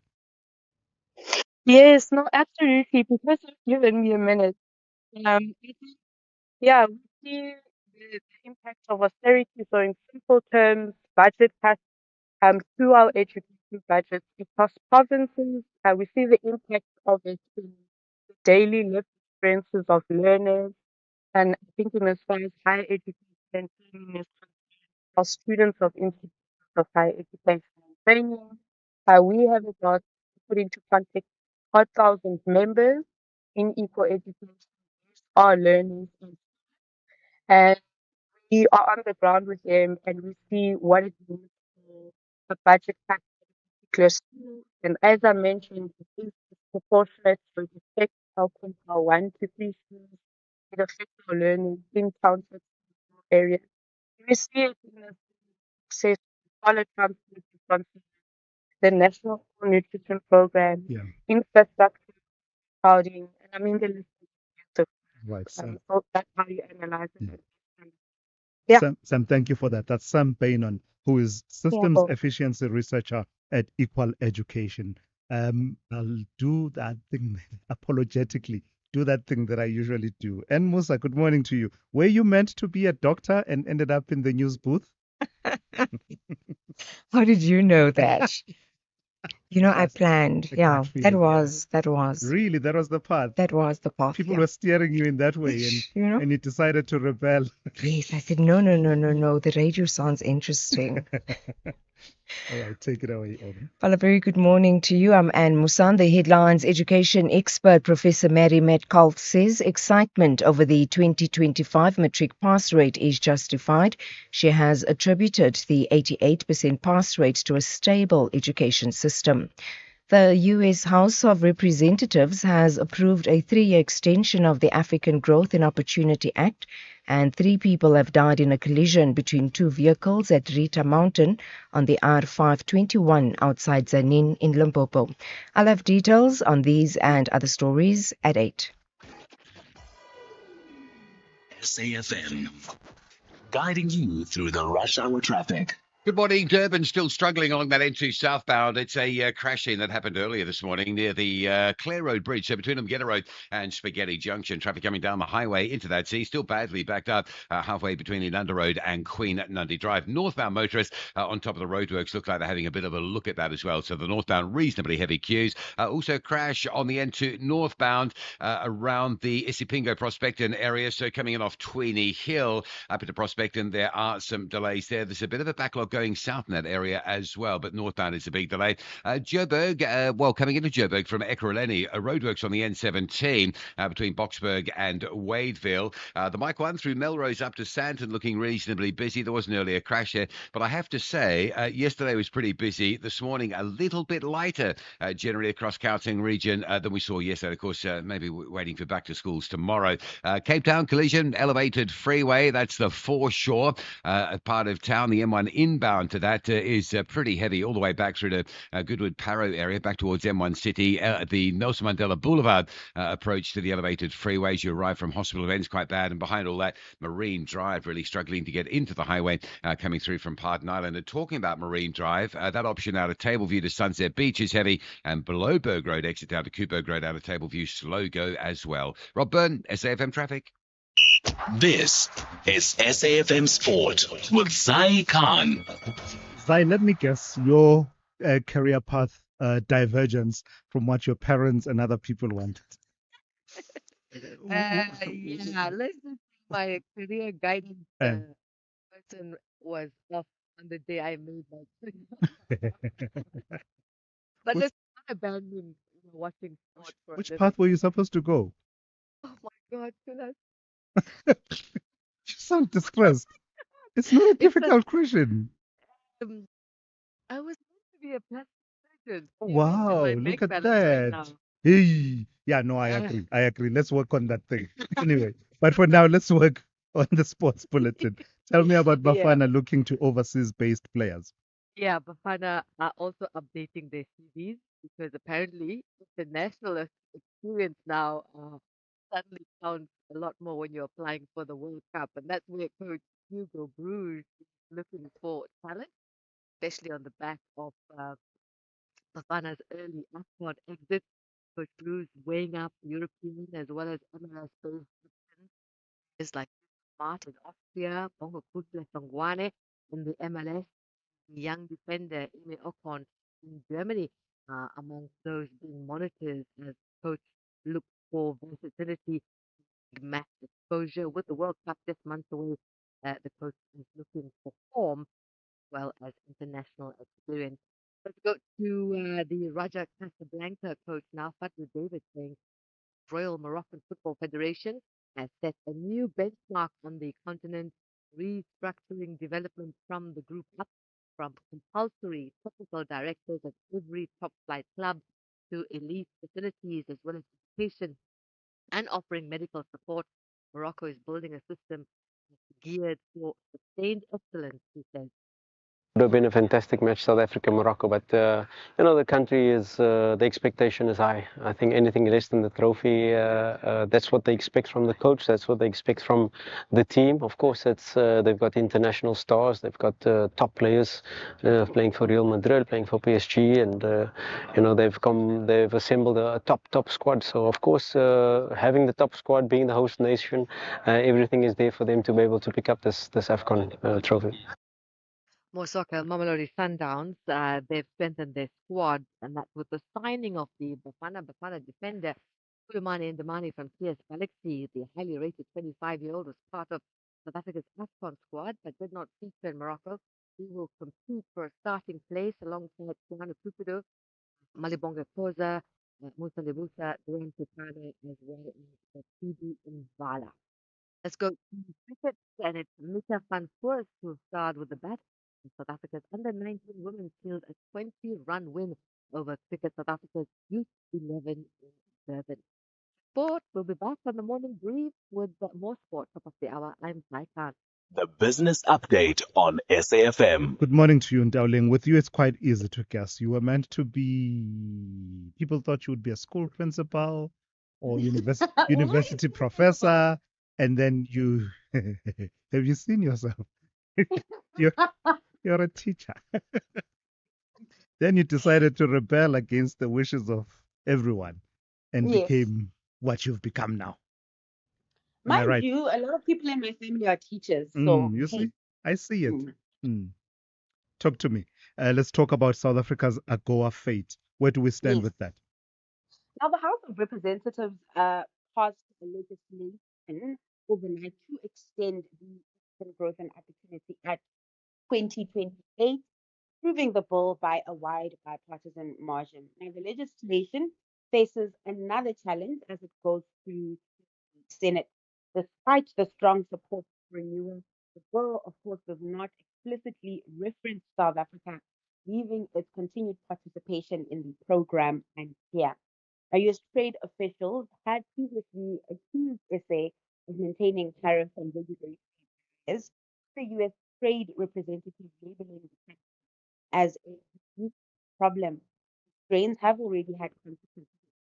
We are dealing with tariffs of about 30% on most of our goods, while AGOA accounts for a relatively small share of its total exports. It is a quite important, or rather quite important for specific industries, particularly the automotive manufacturing sector, especially in the Eastern Cape, where jobs and investments are most exposed.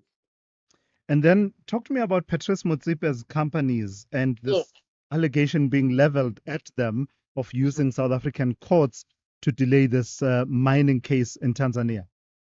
So Patrice Motsepe is being accused rather, of trying to shield himself and the companies linked to him in South African courts from an imminent ruling in Tanzania over a mining dispute.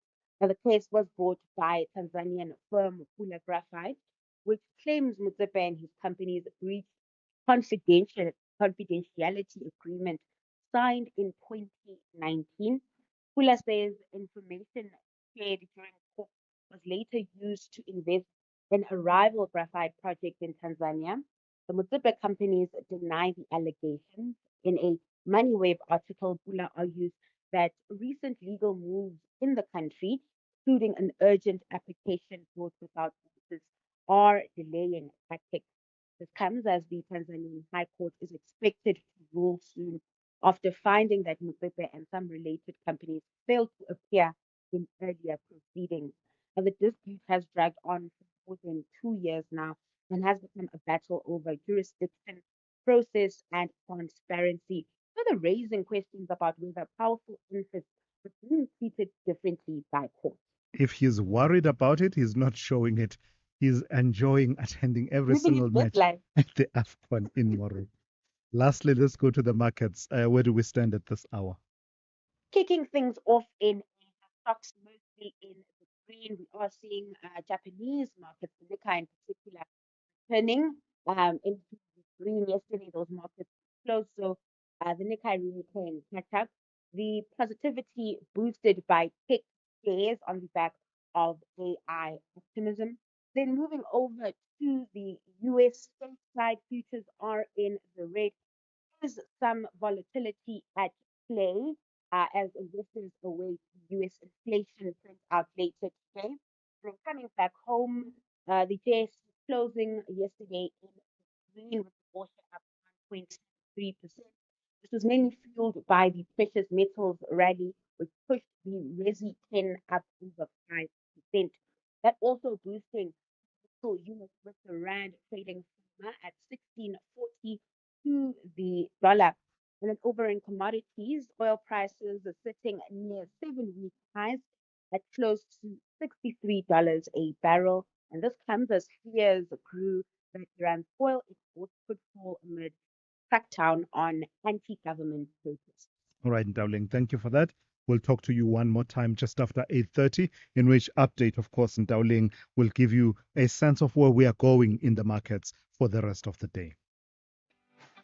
The best summer experience is at the cricket ground. The Proteas and the Windies are gearing up for the T20 World Cup. This is the first T20 international contest. Be part of it. South Africa versus West Indies on Tuesday, 27 January at 5:30 p.m. Live on SABC Plus and SABC2.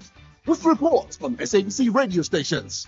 Proudly brought to you by SABC Sport.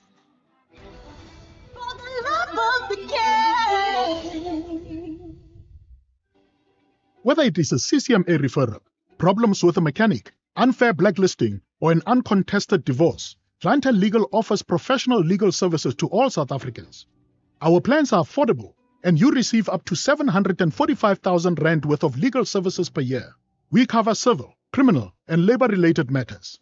Our nationwide legal teams are standing by to support you 24 hours a day. Plus, all plans include a 5,000 Rand bail benefit. Join today. SMS SAFM to 32195. That's SAFM to 32195. Clientele General is an authorized FSP and licensed non-life insurer. T's and C's online. Standard rates apply. Call Thulasizwe now. 086 000 2032. Yeah, as you can expect, many people wanting to reflect on the matric results. Let me take 2 quick voice notes and then I'll go to the calls. Good morning, Grant again, Thulasizwe. I think the best advice for everybody, passing matric or not, is definitely not to go to university, but to get a trade. Trades are the biggest in demand in this country. Plumbers, electricians, boiler makers, fitters, endless work. We need to get people doing trades. Right. That's the wisest advice any matriculant can get. Especially where the passion is there, Grant. When you have the passion for that, I agree with you 100%. Yeah, nothing to add to that. Good morning, Thulasizwe, and congratulations to Credit. You know, it's very nice. Now, Credit in Prestige, and they all in 2023, Credit N was number 4. In 2024, Credit N was number 2. Now, Yeah, thank you for that. And I wonder to what extent we'll be able to account for the difficulties that the KZN Education Department has faced, especially in the past year or so. Just yesterday, we were talking about it, about the financial constraints and just some of the changes in administration that is being done, the delays in payments to schools, to service providers. We cover it all the time, the school nutrition program problems that they've been facing, yet despite all of that, coming out tops as far as the matric pass rate is concerned, which is commendable on the part of the pupils and the teachers. But I wonder if we are grappling with the rest of the systemic issues. Maybe Sibuyile will. Sibuyile in KZN, good morning to you. Good morning, Babu Mngoni. How are you? Very well, Gunjan Babu. I'm fine, Babu Mngoni. Babu Mngoni, I'm a former teacher myself, Yes. and congratulations to KwaZulu Natal. The modus operandi is one of the most important things, the way they are doing things. I want to also allude to what the Premier of has called on the government to transcend artificial intelligence. You know, when we look at the view and value of education, the education is a tool to change the world. Education is a lifelong journey, as Babu Gandhi said. The education is a key to opportunity by Open said. The education is a way of and you know, there's no reason to teach our children about label, pro and label and amour. We need to transcend to artificial intelligence to scrap this syllabi that we are currently utilizing. We need to change. Look at how our students get out of the universities. Yeah. After that, they simply join the street walking too. It is painful. It is painful because no job opportunities available in the world. Yeah. I think we need to inject the minds of the politicians because we areas, Yeah. lawmakers could transcend. Mr. Tulas, Yes. there is a company in Russia. It is talking about artificial intelligence, where the manufacturers can navigate your body and see what is happening in your All right. Sbuile, let's leave it there for this morning. Thank you for that. Sbuile in KZN, throwing down the gauntlet and the challenge really of transcending and infusing future-proof skills, right? The skills of the moment, the skills of the now. Chris in Camperdown, good morning to you. Morning, Tulas. Good morning. Let's thank the generation and hope that the system is today. Most importantly, I think, listen to the top achievers, that career choice. I think we are holding them back in terms of and the way we as I'm suggesting. You know, before the results were out, we were already reading newspaper reports around the admissions in tertiary institutions that there are not enough spaces. Whereas you have got abandoned schools and townships that are lying there and in fact have been invaded and used now as rented houses for some of the criminals. We can turn around and use them as vessels with online learning so that we can absorb all these people. That hybrid model, yeah, Chris? Yes, That extends the reach of the traditional universities, universities of technologies and TVETs that we have. And we must add, as we know it, as our universities and as we know it, the older generation. Because all the people want to know is access and being in connection with the facilitator or a teacher. And that can happen where they are, near their homes, in the township, in these schools that I'm talking about. So basically, I'm saying maybe we need really to disrupt the way we are thinking, begin to think about the future, not what, and allow these young people, instead of staying at home, because they will not, many of them will not have access, and open up these schools. And I'm sure business sector will be able to invest and even can. I hear you. Chris, thank you for that. Chris in Camperdown. Let me go to Loward in Alberton. Good morning to you, Loward. How are you, my brother? Very well. How are you? Good, man. I pull your leg. Go ahead. Pull away, brother. No, on a live TV broadcast, when my admired media personality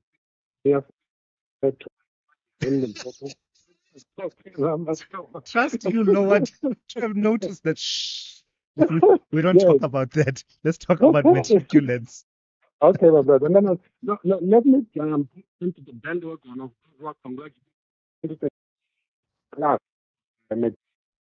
Which is a job that I did. I am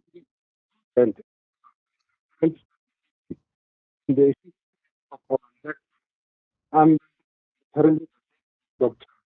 when I'm the chairperson and the CEO, Brent Karim. Because together with the connection, seem to be doing the right thing. Because over done. And those other ones are being processed. What I am to government, especially the public, is that to of 30 college and let's not forget that many but until now nothing has happened. Where is that university? Yes, the president has to do something to protect his legacy. They do something about that university. Yeah. The last power is developmental administration. Truth and peace are the prioritized for such a realized in our country. That's what I wanted to say, my brother. Thank you for that. And forget about that other incident. No problem. Keep well. Loward in Alberton there. Thank you for that. We'll come back to your calls and voice notes a bit later on. SAFM, guiding you through the rush hour traffic. Good morning. It's been a busy Tuesday for Durban motorists on the inbound track. A crash at Prospecton is holding up, leaving a Toti coming off the south coast on the N2. Northbound is the crash seen up by Joyner Road, but southbound getting caught having a look at that as well.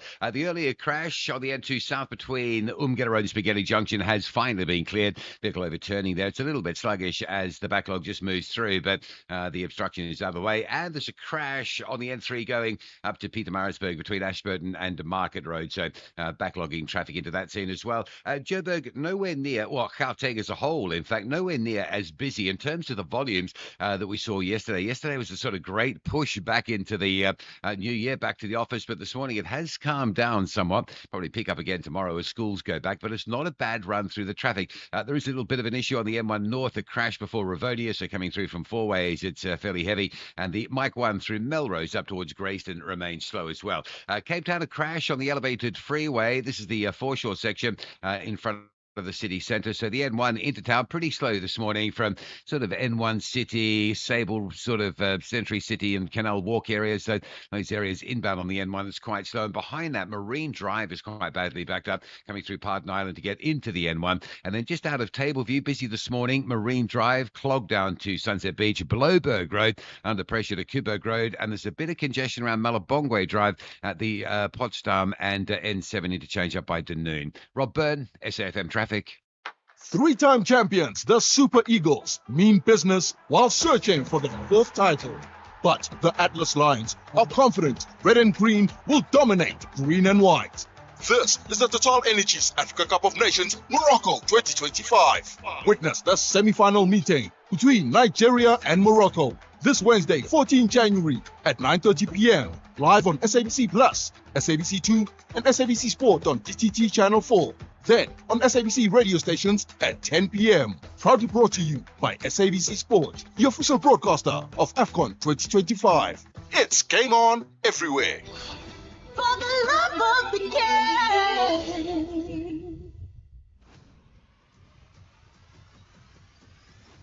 Thulasizwe Simelane is streaming live now on Facebook, YouTube, and X at SAFM Radio. We are indeed, and thank you for joining us on this Tuesday morning. Well, let's continue the conversation around matric results and what comes next. With the release of the matric results, attention turns not only to academic performance, but to the emotional well-being of learners navigating this pivotal moment. For many, the results may bring disappointment or uncertainty, especially where outcomes don't match expectations. Let's unpack the mental health impact of coping with perceived failure, managing pressure, and rebuilding confidence, while also exploring career guidance, helping young people evaluate their strengths, interests, and options if they are still unsure about their next steps. Let's do that with Dr. Kosi Giane, clinical psychologist. Good morning to you, Doc, and thank you for your time. Just your own reflections of we use the word navigating this moment. It really is, isn't it? And what makes it a moment to navigate? Well, I think, metric is metric is an important milestone. It is a rite of passage. It puts you on the precipice of a different level of life, so to speak. And your results are, sorry, I'm walking to gym, so no, that's fine. That's all good. So your results are, and it's feedback. It's saying you've shot your shot. You've been practicing for this for 12 years. You've shot your shot, and this is where you've landed. And so what now is the question. My hearty congratulations to those whose results have lived up to, their effort and expectations, and they have perhaps written themselves a first-class ticket that takes them exactly where they want to go. The question is, what about the rest?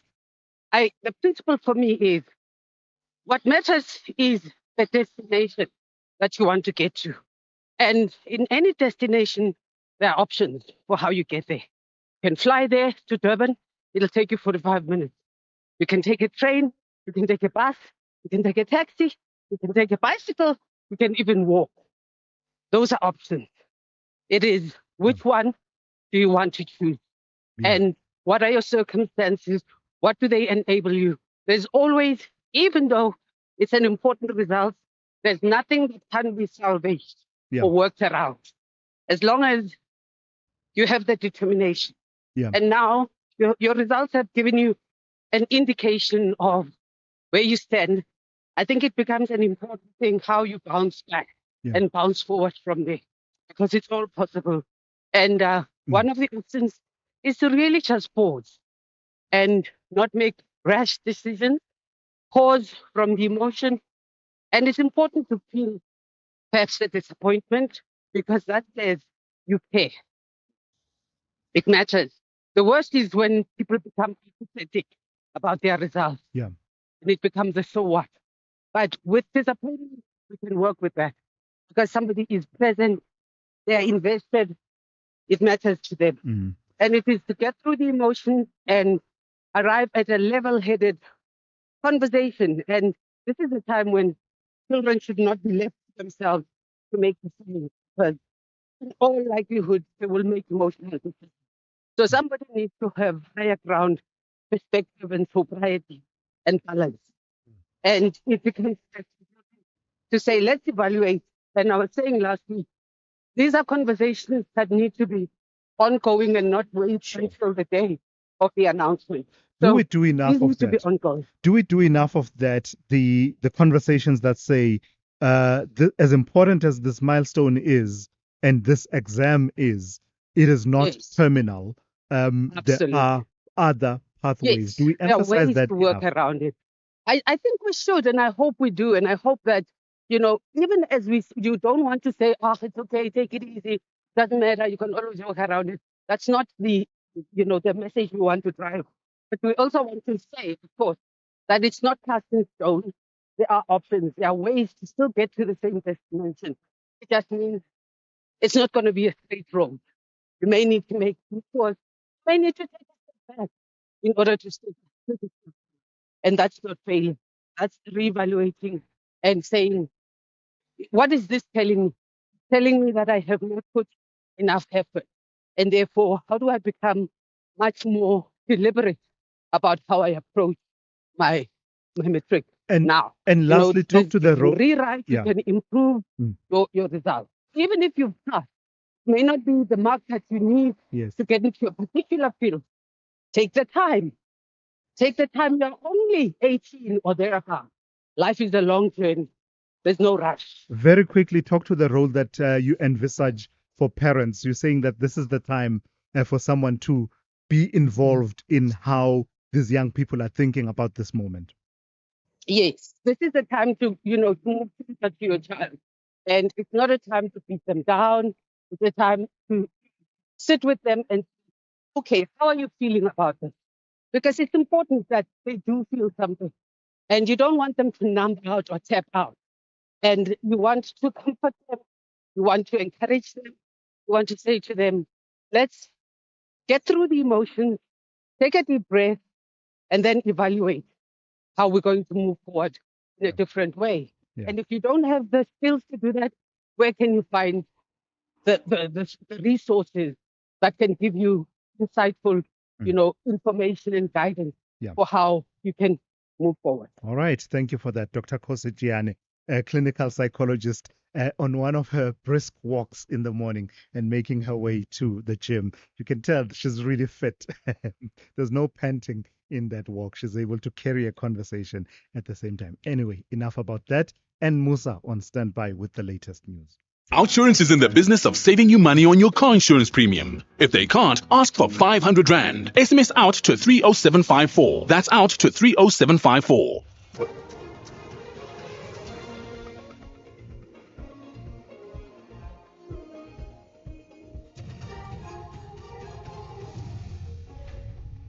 In our top stories, Professor Metcalf weighs in on matric results and US House approves a Goa extension. Good morning.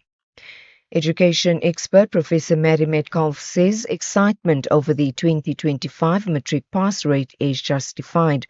She has attributed the 88% pass rate to a stable education system. Basic Education Minister Siviwe Gwakhobe announced the results yesterday, with KwaZulu-Natal achieving the highest pass rate at 90%. Metcalf explains why there should be excitement. I can understand everyone's extremely happy. The minister has indicated that a pass rate average of 88% is the best that the system has ever produced. And one must remember that this is in the context of the DG stressing we've got a stable system. Now, another way of understanding stable is that we've made a lot of progress, things have stabilized, and to expect huge leaps forward is not realistic. So this is very good. I'm also delighted with KZN having done so well. Meanwhile, the national pass rate has increased from last year's 87.3%. This is how Gwakhobe broke down the provincial figures. In ninth place is the Eastern Cape that has achieved a pass rate of 84.17%. In eighth place is Limpopo that has achieved a pass rate of 86.15%. In seventh place, Mpumalanga has achieved a pass rate of 86.55%. In sixth place is the Northern Cape, having achieved a pass rate of 87.79%, marking the biggest improvement of all the provinces. The U.S. House of Representatives has approved a 3-year extension of the African Growth and Opportunity Act, AGOA. The move comes after the voice vote that saw the legislation passing by a 2/3 majority. The bill will now go to the Senate. Showan Bryce Peace reports. The bill passed the Ways and Means Committee in December overwhelmingly in a 37-3 vote, before being taken up by the full House Monday, that has now sent the 3-year renewal to the U.S. Senate, where the parameters of the legislation could yet change. The Trump administration earlier said it was open to a 1-year extension of AGOA, while U.S. Trade Representative Jamison Greer told a Senate Appropriations Subcommittee hearing in December that South Africa was viewed as a unique case in response to questions about Pretoria's future inclusion in the free trade agreement. Existing U.S. reciprocal tariffs, including the 30% on South African exports, would nullify the free trade benefits of AGOA. In other news, 3 people have died in a collision between 2 vehicles at Rita Mountain on the R521 outside Tzaneen in Limpopo. The Transport MEC spokesperson, Chifiwa Dali, says a truck and a minibus collided in the incident, which happened last night. 26 people were injured, 1 critically. Dali says overtaking is the suspected cause of the crash. An environmentalist from the University of Venda has warned residents not to cross rivers that have burst their banks. This as parts of Limpopo continue to experience flooding following heavy rains. Recapping the top story, education expert Professor Mary Metcalf says excitement over the 2025 matric pass rate is justified. She has attributed the 88% pass rate to a stable education system. For SAFM News, I am Anne Musa.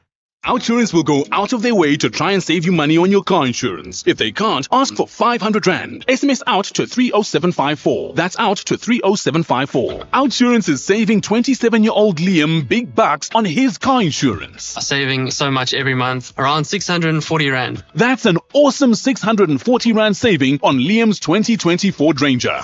And after 3 claim-free years, he gets an out bonus. Definitely getting a lot out. Get a quote now and see how much money Outsurance could save you. SMS out to 30754. That's out to 30754. Licensed insurer in FSP. TCs and information online. A very good morning to you. In your SFM Sports headlines, it's rugby, where the South African teams are praised for raising standards in the United Rugby Championship despite their travel demands. And in cricket, Victoria Capitals roar to the top of the Betway. That's the SA20 standings after crushing MI Cape Town. Details just before 8:30. SAFM, guiding you through the rush hour traffic. Morning, we kick it off in Joburg with a crash on the M1 North going up to Ravonia. Traffic quite slow into that from as far back as William Mandela from Four Ways. The Mike 1 approaching Santon slow through Melrose as far as the Greyston Drive exit, and a bit of traffic still on the N1 North through Dipcliffe down towards Uncle Charlie's. N1 Pretoria through to Joburg looks good this morning. It's been a good run through. A lot lighter, in fact, than it was on that crazy first day back to work yesterday. Durban to Pietermaritzburg, very slow. An earlier crash between Ashburton and Market Road holding traffic up. Should get a move on because it looks like it's probably being cleared. And the N2 coming north off the south coast from Amanzimtoti, a crash up by Joiner Road, bottom of Prospect, and that's heavy. 20 Hill jammed up into that scene on your way through to Durban. Cape Town collision elevated freeway a little bit earlier, just holding traffic on the N1 in towards the city centre. Behind that, Marine Drive is quite badly backed up through Pardon Island towards the N1 highway. There's more delays on Marine Drive between Tableview and Sunset Beach, and the Bloberg Road out to Coburg Road still looking heavy as well. With your traffic update, I'm Rob Byrne.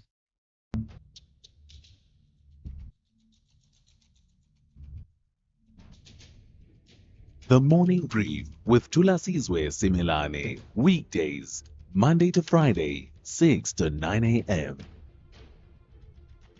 The Morning Brief with Thulasizwe Simelane. Weekdays, Monday to Friday, 6 to 9 a.m. It has gone 7 minutes after 8. Good morning and welcome to it, the third hour of the morning brief here on SAFM 104 to 107. We are live as always on our YouTube channel, which is SAFM Radio, but also live on Facebook and on the platform formerly known as Twitter, now known as X. I've got to stop saying that, right? Enough people have accepted that it is now X. No need for that explanation. Let me read one or two of your messages before we move on to the conversations in this hour. Someone here says, I remember when Thulasizwe read out a message from a listener who complained that the SABC was hardly covering a leading news story, Iran. Since then, there has been an inordinate amount of reporting on the developments in Iran from a highly negative perspective. I'm not a supporter of Iran, but I'm particularly concerned about accuracy in news reporting. It's very difficult to obtain credible news from that situation of great turmoil because of the internet clampdown, etc. But Al Jazeera journalists are on the ground and try to provide coverage as best as they can. For a long time, many people I know have been dismayed with the SABC's use of the BBC for comment on international issues. It's a rather lengthy message. I read it just for the point of transparency. I have nothing further to add on that. It is what it is, folks. We are not on the ground in Iran, but enough news organizations are, and you rightly point out, Al Jazeera is there. The whole point about it is that you're not a passive receiver of news. You actively engage with what we are saying. You juxtapose it and you complete your picture with other reading. As for the balance, what's that expression? The balance of too much, too little. Ke kgomo ya moshate, isn't it? What do they say? Wa ikgapa o molato, wa itlogela o molato. Kgomo ya moshate. But it's fine. I take the point you are making. I really have nothing further to add to that conversation. Someone says, very soon we will be witnessing thousands and thousands of university students dancing on stage, receiving their sociology, anthropology, etc. degrees. Do these degrees help them find employment or add on to the devastating unemployment rate? Let us explore more other more practical options: catering, hospitality, tourism, boilermakers, drivers, etc., says MK in Durban. I suppose then, MK, at the heart of your question is the value of the social sciences, isn't it? And this has been an ongoing debate for the longest of time. And I don't know, I think that debate has largely been settled, that no matter how much you advance, no matter how much you emphasize the trades, you can never really reach a point where you say there's no value in the social sciences. It may not be for everyone, just like the hard sciences, etc., are not for everyone, but there'll always be value in society for that kind of stream. Lastly, let me read this one from Nat in Krugersdorp, who says, every year around this time, the DA always criticizes the matric results, finding faults in all the numbers and outcomes. But this year, they are super supportive and understanding of the outcome. Do we really have opposition parties, or it depends on who is the Minister of Basic Education or certain department, says Nat in Krugersdorp. Hey, you went there, Nat, didn't you? All right, let's keep the conversations going. The number to dial 086 000 2032. 086 000 2032. Your WhatsApp voice notes 0614 104 107. Let's get into it. The third hour of the morning brief on this Tuesday starts now. During this festive season, through Cross Alive campaign of the Cross-Border Road Transport Agency, cross-border road transport operators are advised to have a valid cross-border permit at all times. Compile a passenger list. Avoid overloading of goods and passengers. Take a break every 200 kilometers or every 2 hours. Check if the tires and brakes are in good condition. Check if all lights are working and service your car regularly. Stop and checks will be conducted for goods and passenger transport operators. Outsurance is saving 27-year-old Liam big bucks on his car insurance. Saving so much every month, around 640 Rand. That's an awesome 640 Rand saving on Liam's 2020 Ford Ranger. And after 3 claim-free years, he gets an out bonus. Definitely getting a lot out. Get a quote now and see how much money Outsurance could save you. SMS out to 30754. That's out to 30754. Licensed insurer in FSP. TCs and information online. This is Thulasizwe Simelane on the Morning Brief. 12 minutes, in fact, it's 13 minutes after 8. Let's turn to issues to do with the currency and the power of the Rand. The Rand is trading steadily against the US dollar, hovering near some of its strongest levels in years as global investors keep a close eye on key US labor market data. The resilience has sparked debate about whether the currency's strength recently reflects improving confidence in the country's fundamentals or whether it's largely being driven by broader global market dynamics. Let's bring into that conversation Danny Dorfling, who is Head of Business Development at More Infinity. Good morning to you, Danny, and thank you for your time. So for you, which one is it? Is it a reflection on improving confidence in the fundamentals in our own economy, or is it an incident of a confluence of factors on the global market stage? To be honest, an honest answer is it's not South African fundamental. Dollar weak, the Rand's 13% gain was week. South Africa suddenly became more attractive. The dollar index fell nearly 8 to 9% last year. It's worse since when the dollar weakened globally, emerging market currencies, including the Rand, strengthened most mechanically. One of the analysts told me the Rand strength underpinned by several converging factors. Ease of rates, finance, and notes that movements in hard currency often have more of an impact than the Rand itself. There are 3 specific created right now. This factor is precious metal.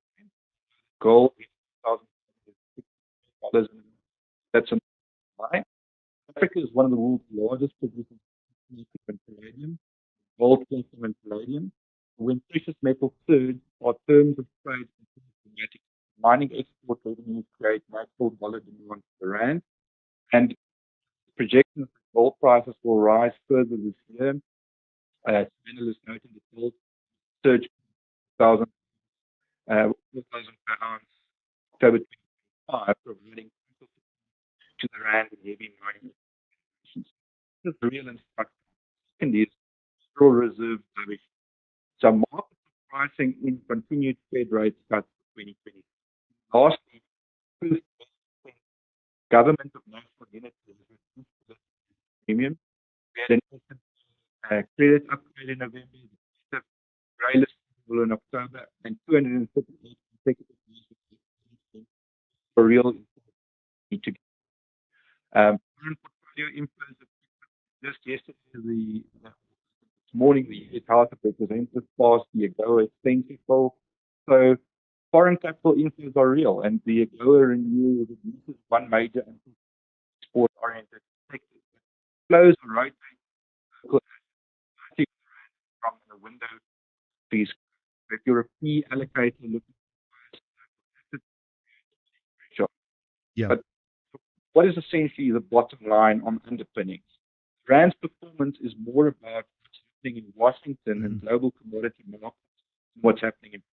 And the research consistently external factors, whether it be commodity prices, global market volatility, and US economic surprises, they are the primary drivers of the Rand. So Domestic, foreign. Yeah. So Yes. Danny, is it in step then with the other emerging market currencies in that way, the performance linked to what is happening with the US dollar? And what does that say about its performance being able to track other emerging market currencies? Because perhaps, I don't know, perhaps that's not really a given that it was always going to strengthen like other emerging market currencies, if that's the case. Exactly that. And just a little bit of an explanation as to how global interest rate expectations shape emerging market currencies. One would think that the Rand's fate is entirely tied to where the US dollar could Fed expectations live or killed. And I think that's why we've seen it in the last couple of days. The forecasts have been that the Fed will reduce rates by 50 basis points, 5.3 to 3.23. Forecast depends on inflation being high. So there are usually three scenarios here. No, there's a, before I get to that, just to back to your point, emerging market currencies are correlated trade. So when the emerging markets rally, when the this will sell all together. 25, 3 times. That created a global liquidity tailwind for all emerging markets. The Rand benefited so did the Brazilian real, Mexican peso, the Turkish lira, three emerging currencies. And here's the risk. The Rand doesn't get special treatment. Research shows that external factors, commodity prices, global volatility, US economic surprises, primary drivers of Rand volatility. This is critical for capital allocation. Don't build long-term strategies on temporary currency spend. New positions for the normalization. So what does it all mean then? What are the implications if we bring it to the level of the average South African? With enough investment in the country's affairs, including the state of its economy, the fiscal position, and inflation and the likes.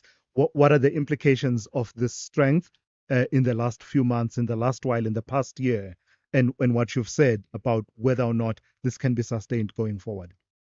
Yeah, I think maybe in three categories. Firstly, for consumers, if you're an upper income consumer and you're planning an overseas travel or large import purchases, consider acting now. The Rand provides purchasing power advantage. So if the Rand weakens towards 17 Rand, the strategy sort of is. And if you're a lower income earner, Rand strength doesn't provide major benefits.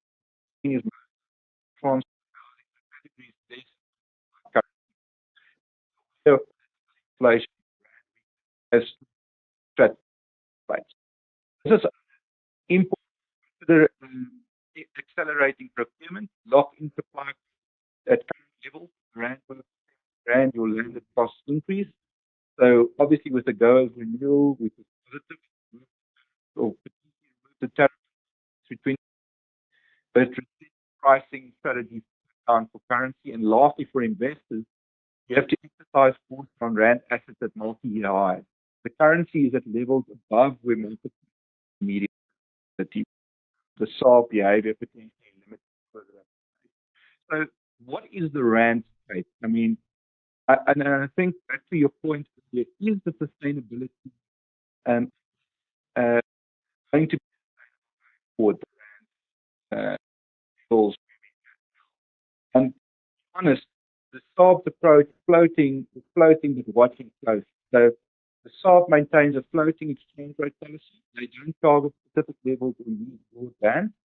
In October, the Reserve Alpha signal the Rand is sometimes strong. You're happy to reserve messages.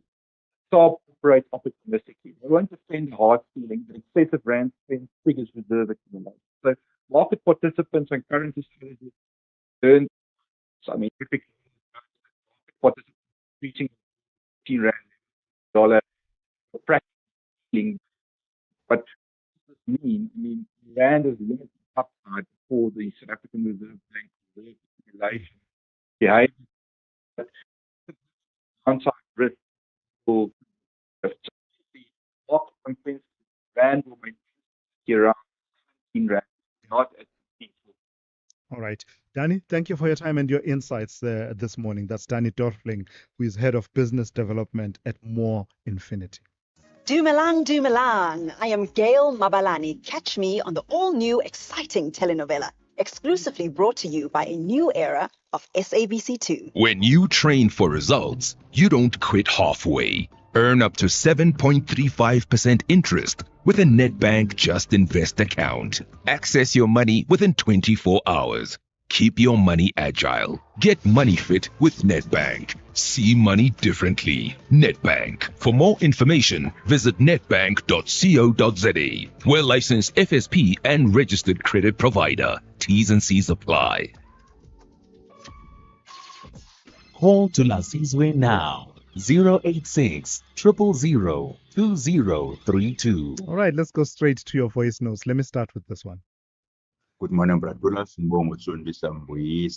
Bratulas, I think in the near future we're gonna have police officers who can't even write a statement.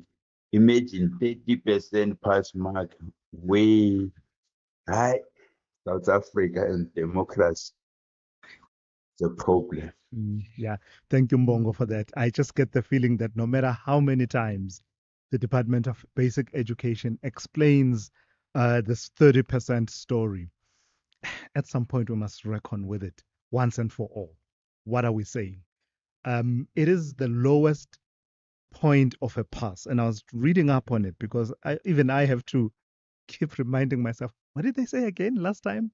So it's you need to get a 40% at least in your home language. Then 2 other subjects at 40%.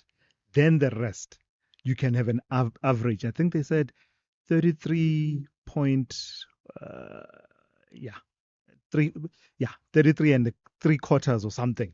It can be your average. And then you'd be able to get the lowest pass and endorsed national senior certificate, which doesn't open too many doors. So I think that's what they mean when they say there is no 30% pass rate. But as I say, the debate is wide open and it doesn't seem like it's going to be settled. You heard my conversation earlier on with Professor Jonathan Jansen, for example, who's quite clear in saying that, I call BS. We do have a 30% pass rate. Yeah, you see now, Julas, your guest there talking about the standard of education in South Africa. See, like in the issue of the so-called 30% pass rate in other subjects and so on, saying that Stellenbosch is not going to accept anything around the so-called 30% in other subjects or so on. So quality. My money has been in order. Yes. Thank you. Hi, Thulasizwe Simelane from Newcastle here. I'm just listening to the professor speaking through here, and such a narrow view in terms of career progression and what people need to be doing post-matric. Is he affirming that everyone needs to go to university? What if I just want to be a plumbing assistant? What if I want to be a general worker or a truck driver? Do I need to get 80% in maths? Do I really need a 60% in maths to drive a truck? What about those who want to go to TVET colleges? Yeah, no, I think we need to rethink his stance and how he looks at this thing. Morning, Thulas. I hear that we are celebrating that the matric pass rate is the highest in the history of South Africa. But the question is, what is the quality of the education? If we're gonna be giving students a freeway of 30%, that's average. We can't really celebrate that. For me, it's a big deal. 30%, seriously, guys. Yeah. What's the quality of the education? That's the question.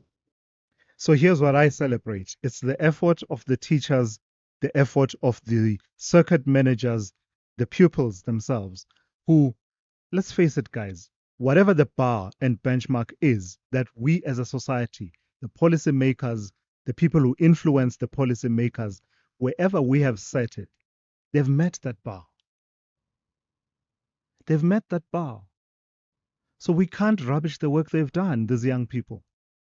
The conversation about the quality of the education, the inputs, the budgeting, the austerity measures, the 30%, etc., that's our conversation. I don't think it's wrong to celebrate what these young people have done. We said the bar is here, and they've met it. And they worked hard for them to get there.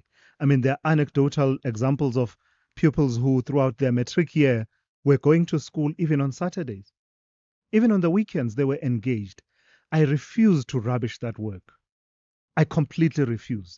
As concerned as I am about certain issues of policy and implementation around our education system, as concerned as I am about the austerity measures and how they are really ravaging the education system, schools that face electricity cuts, etc. Despite all of those odds, these young people have actually met the standards we have set, and many of them have met them at a really high level.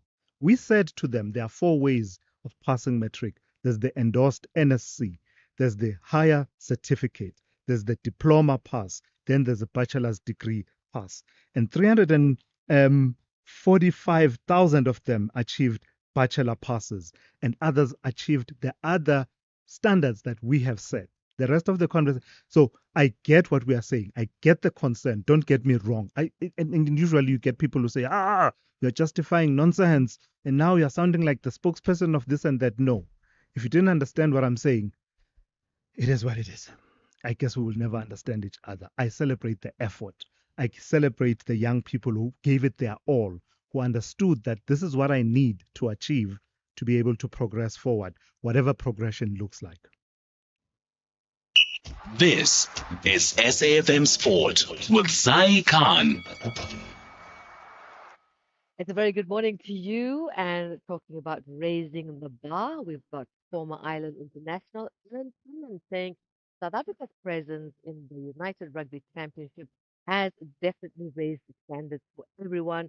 Despite the travel demands, Quinlan believes the inclusion of the SA side has intensified competition and it has definitely strengthened international rugby, with the Stormers leading the URC stand-in. Is it bad news for the rivals because the South African teams are just getting better and better?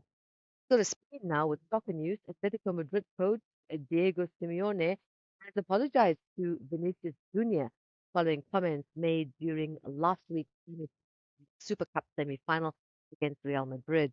Simeone was heard suggesting that club president Florentino Perez might offload the Brazilian winger.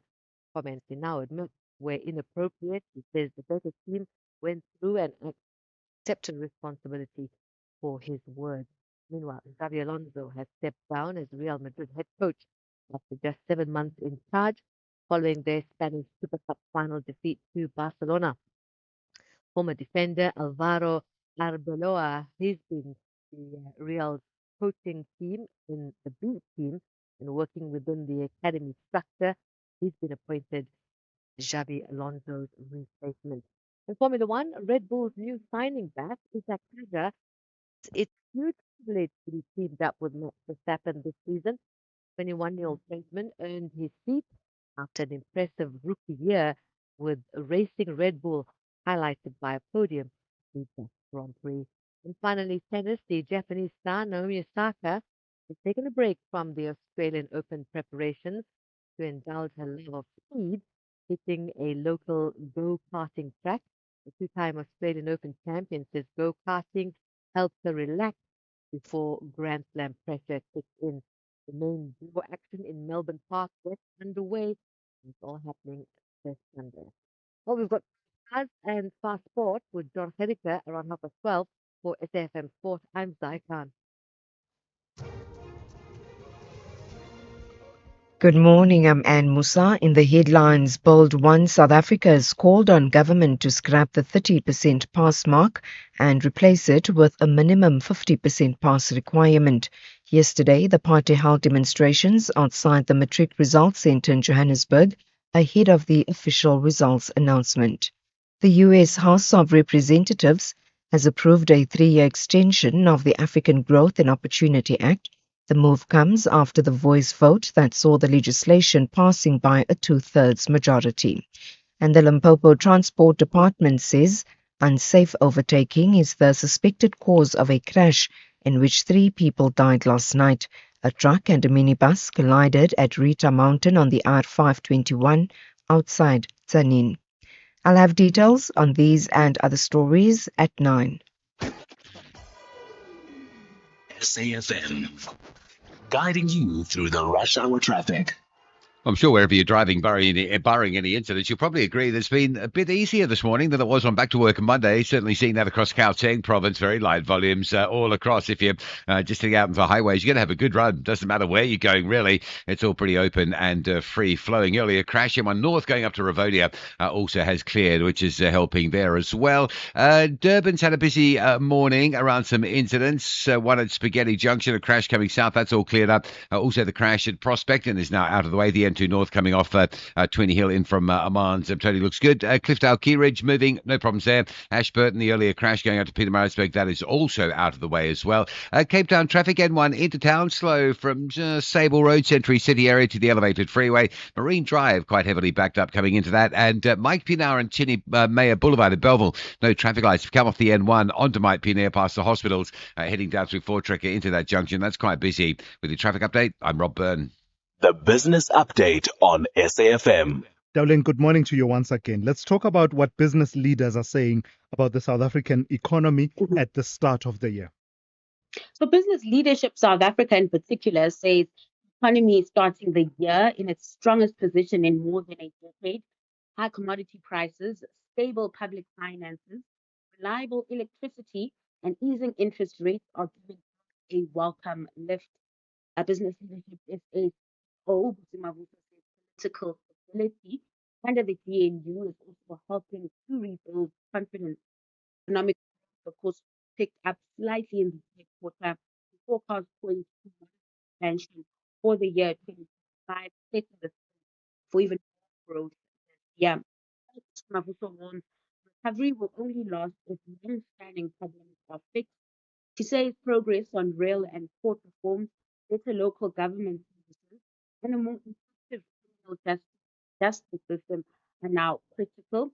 In the meantime, government says rail freight volumes are rising, while private operators and new port concessions are expected to also says these reforms must deliver the same reliability gains in city or to demand real service delivery as PHP towards the year.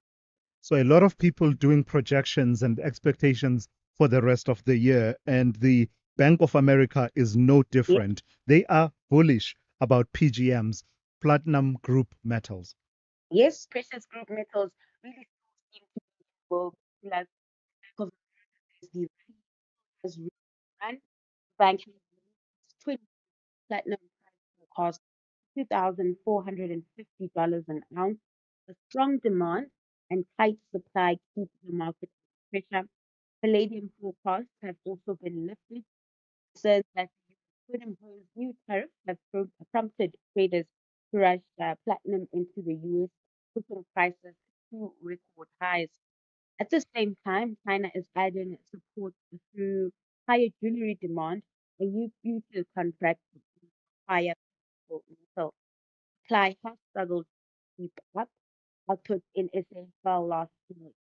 Flooding and maintenance problems, while production challenges in Russia have weighed on palladium. Although higher prices are improving miners' margins, Bank of America expects increase in supply low. For South African producers, the price rebound is already boosting share prices, earnings, supporting jobs, and reviving previously unprofitable operations.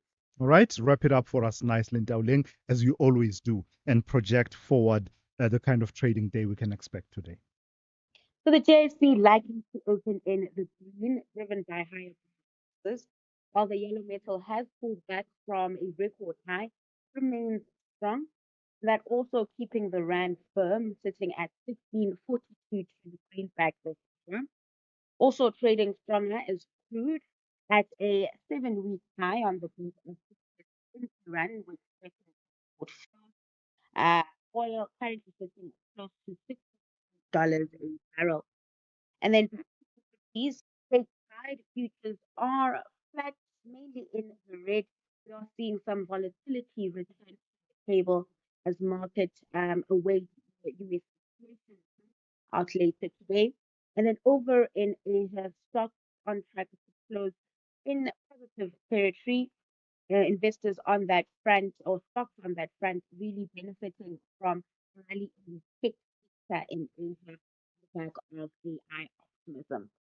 Right. Thank you for that, Dowling Lechela, having put in a solid shift once again, keeping you updated on business, economics, and the markets throughout the 3 hours of the show.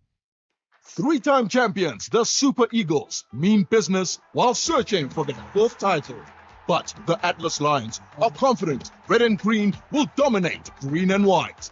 This is the Total Energies Africa Cup of Nations Morocco 2025. Witness the semi-final meeting between Nigeria and Morocco this Wednesday, 14 January at 9:30 p.m. live on SABC Plus, SABC 2 and SABC Sport on DTT Channel 4. Then on SABC radio stations at 10 p.m. Proudly brought to you by SABC Sport, the official broadcaster of AFCON 2025. It's game on everywhere. For the love of the game. Call Thulasizwe now, 086 000 2032. Straight to the calls we go. Let's start with Siphamandla in Gqeberha. Good morning. Hey, good morning. Good. And you? Hey, not too bad. Yeah. Hey, I'd like to congratulate for the equipment. They're gonna change. Some of them are gonna change unemployment Q9, getting started by your father. It's gonna be hard. But if they pull the gate to number 8, I'd love maybe for who are listening, advice who are good sign up for profiling. I also get checking the charge. Some of them come up in spread, and those who are active who communicate the problems that they encounter in high school, like violence, close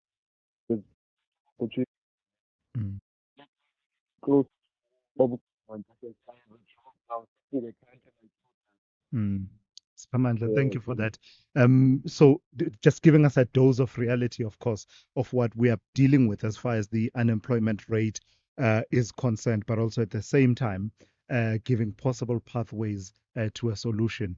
That comment by the ANC national chairperson, never far off from people's minds, certainly since he made the comments that he made. It came back to haunt him as well as the ANC in a major way, and it hasn't died down ever since. Semi in Tshwane, good morning to you.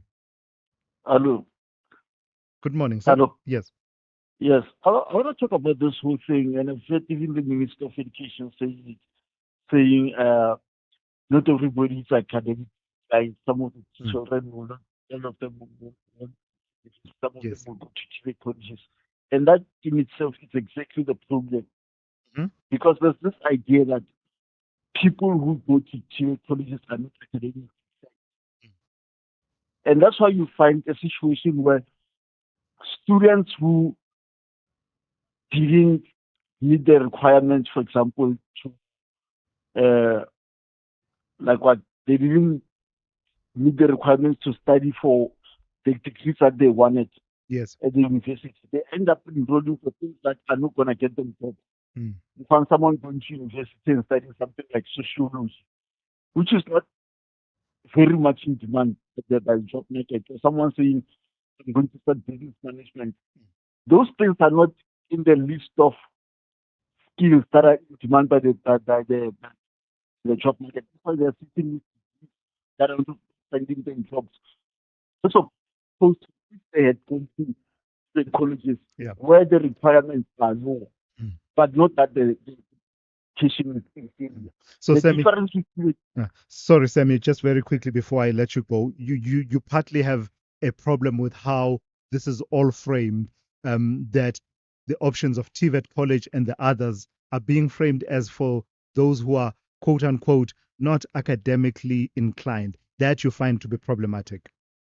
it's a problem and it promotes ignorance because the difference here is this: degrees are entry of level 7, right?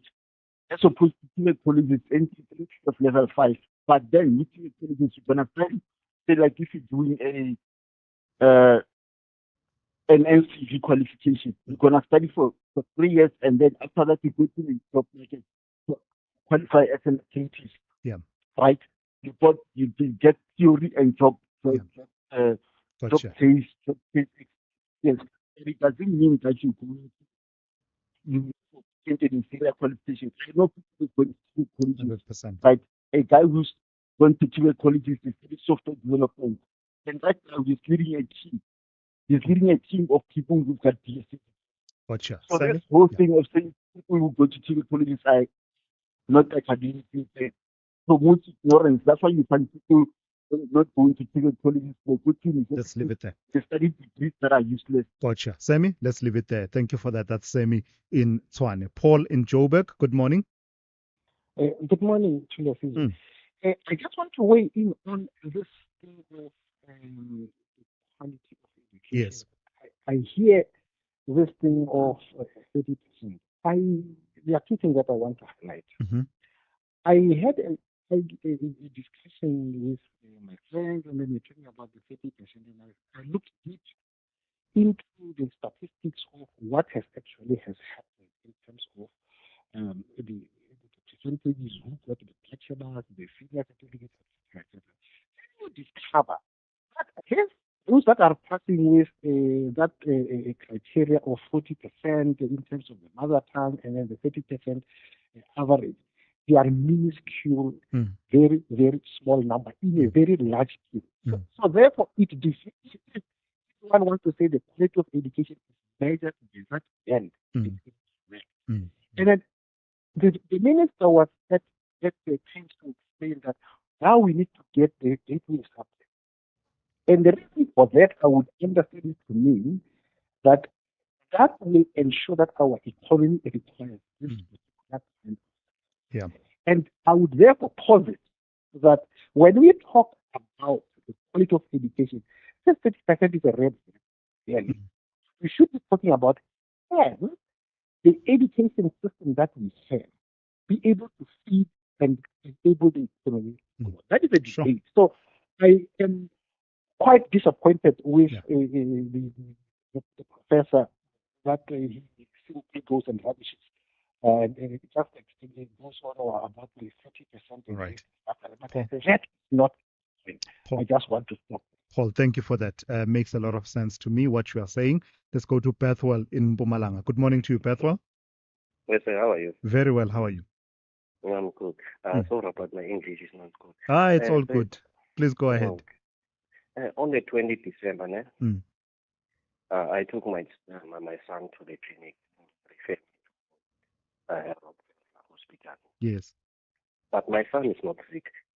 But just it's got something as like colon mess. We call it a mess inside the stomach. Then the doctors, during the holidays time, they say the doctor is not available. Now, last week, one day, I asked it. I told my son, don't tell me what is it. They just want to do the operation. And I'm scared now. I don't know what to do. And they don't explain everything to us. They say they don't Sure. what is going on there. Bethwell, let me ask the team to take your details. Let's take you off air. And I think it's anxious times, right? When your child is not well and you're told there needs to be an operation and the likes. I imagine that public service departments, front-facing departments, should have people who are almost like liaison people who help people understand some of the complex concepts that come out of, be it health, education, etc. Someone should be sitting down and talking to Bethwell in simple terms and in terms that Bethwell will understand, not the hieroglyphics that doctors tend to write. Sometimes we just want someone to explain it in basic terms. Explain it to me like I'm a 6-year-old so that I understand it. It already is an anxious time. Ease the anxiety. I wonder if there's a role for people like that in hospitals, for example, because actually that's the setting that has a lot of anxiety in it. You'll find that they are there, just not visible enough. I don't know if you have experience, share with me. Who does the work of basically just explaining in a language that a person will understand? This is what's happening with your child. This is the procedure we will undertake. It will take so many hours. These are the doctors who will be involved. These are the risks, but they are at this level. I think that's what Bethwell wants to hear. Thabo in Tshwane, good morning. Good morning, good morning. Thank you for taking my call. Sure. Look, I want to talk about the issue of dropout between primary and just to point you to a certain publication. If you look at the say publication of process of death, there's a number of young people who die between the age of 5 and up to 18 due to various. For example, if you look at alone 2022, around 13,000. So that's just for other years. So what I'm trying to say is that we must not just target the dropout to literally drop out of school due to poverty and other things. There's issues of migration and mortality as well. Why, some matriculants, some learners don't reach matric. And I believe demographers quantify exactly how many drop out due to poverty. Yeah. Ability, how many drop out due to migration to other countries, and how many drop out due to life. And we must not estimate the issue of mortality. Mortality is quite high. If you look at the alone among the youth, it's quite high. The mortality there. So we must be careful when we talk about that issue. And then the last point is so the 30%. You must also remember that before 1988, we had a previous grade high grade system. If you pass with a 30%, if you get a 30% high grade, it's just, but it will be automatically converted to a standard grade and it becomes a pass. So even this only around 30% is not 100% correct.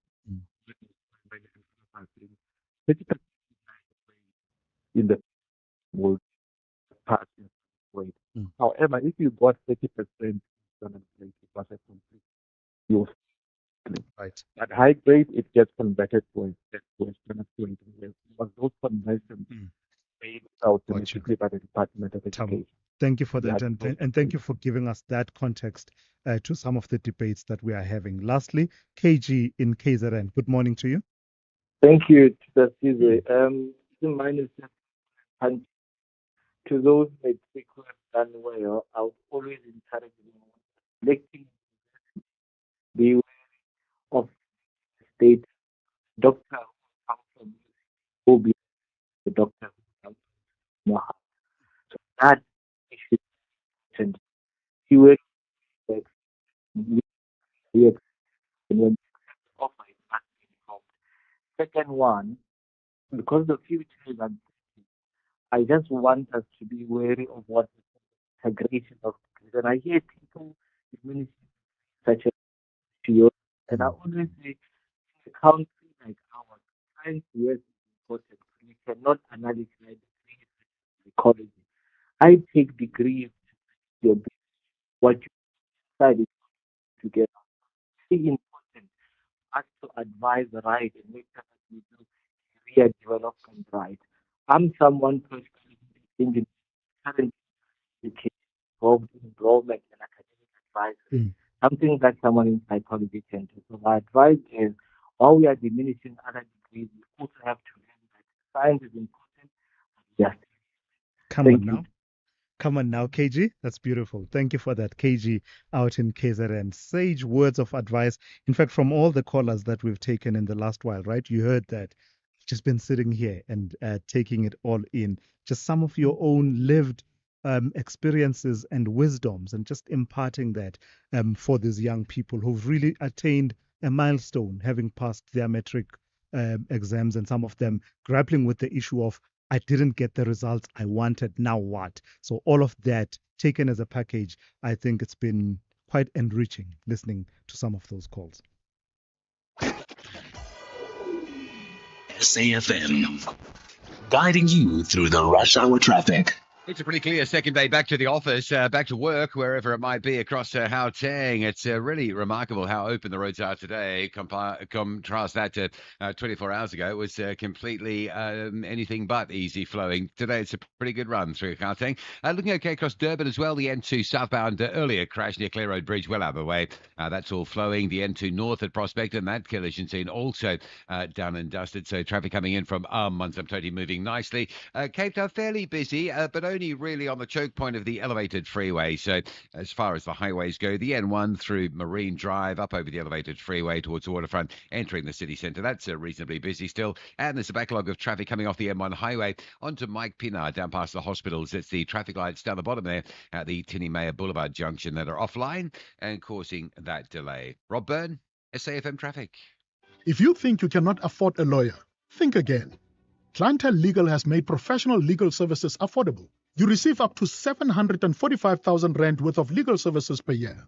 Our range of plans include cover for you, your spouse, children, and extended family. Plans include cover for civil, criminal, and labor-related matters. Whether it's protection orders, gender-based violence, uncontested divorce, or poor service, your Clientele Legal lawyer will be there to assist you. Our services are convenient. Simply pick up the phone and call your lawyer or send us an email and we'll get back to you. All plans include a bail benefit of up to 5,000 Rand and we'll go to the police station and pay it for you. Plus, Clientele Legal offers you 24-hour telephonic legal advice. SMS SAFM to 32195. That's SAFM to 32195. Clientele General is an authorized FSP and licensed non-life insurer. T's and C's online. Standard rates apply. Get Barter school shoes at Spar for 75 Rand when you spend 350 Rand or more and swipe your rewards card. Buy 200 grams Spar sliced cold meat, any two for 48 Rand, plus 100 megs free data on Spar Mobile, or 500 grams Spar margarine brick for 21.99, plus 50 megs free data on Spar Mobile. Price is valid 5 till 19 January 2026, while stocks last. Only at Spar. T's and C's apply. The Lions of Teranga have a big plan to demonstrate that they are the 2021 champions. However, the Pharaohs want to emphasize that they are the 7-time record holders. This is the Total Energies Africa Cup of Nations Morocco 2025. Catch the semi-final contest between Senegal and Egypt this Wednesday, 14 January at 6 p.m. Live on SABC Plus, SABC2, and SABC Sport on DTT Channel 4. Then on SABC radio stations at 7 p.m. Proudly brought to you by SABC Sport, the official broadcaster of AFCON 2025. It's game on everywhere. For the love of the game.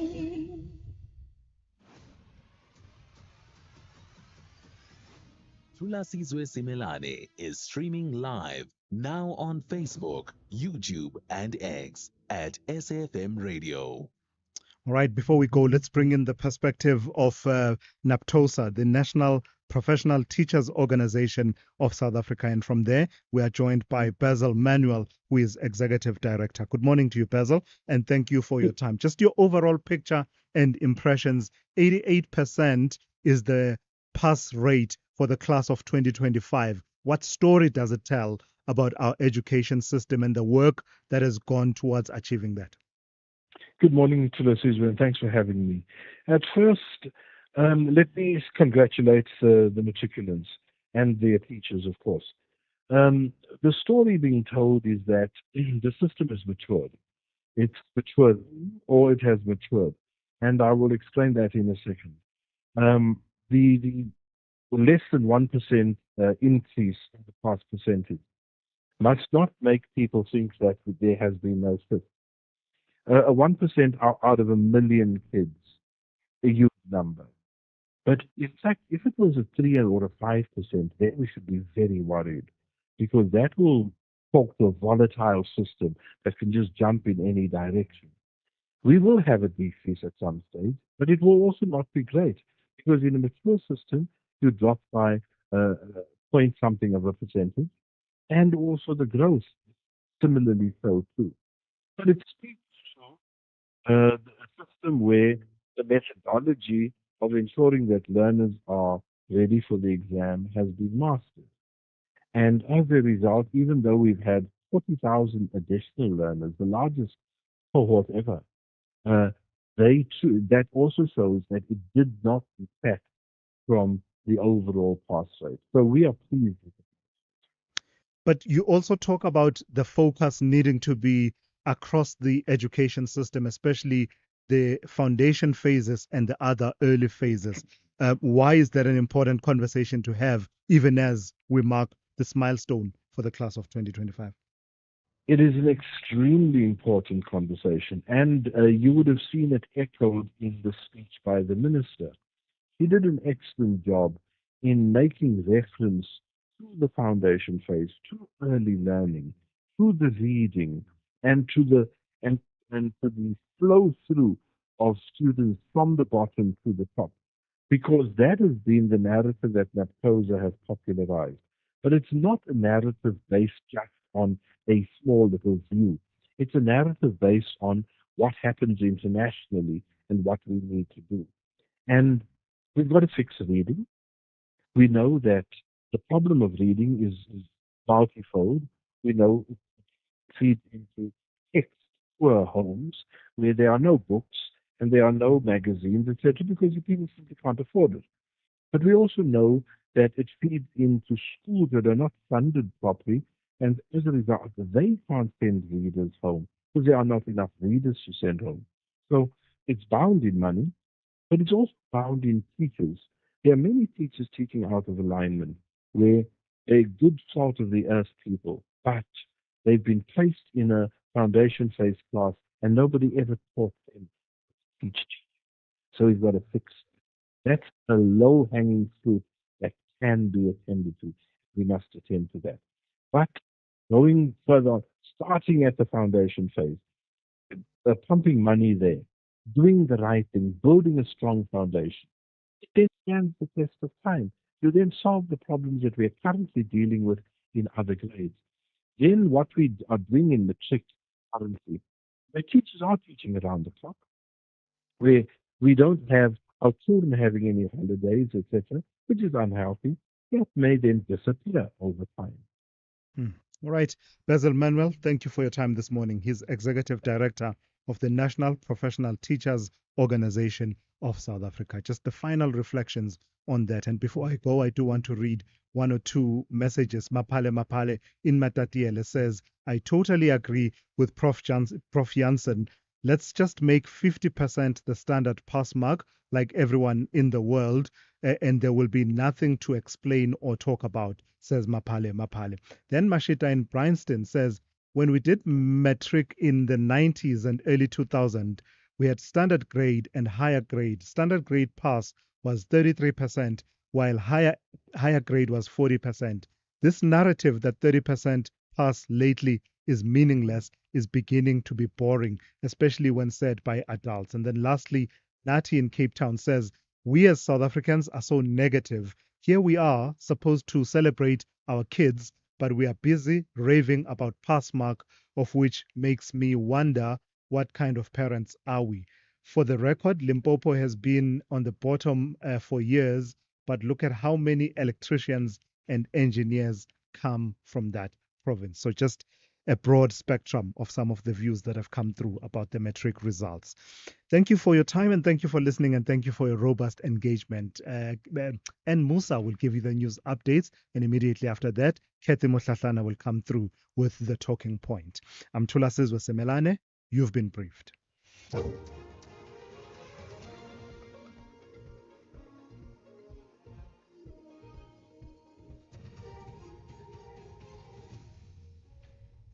Thanks to Las in our top stories. Government urged to scrap 30% matric pass rate, and US House approves AGOA extension.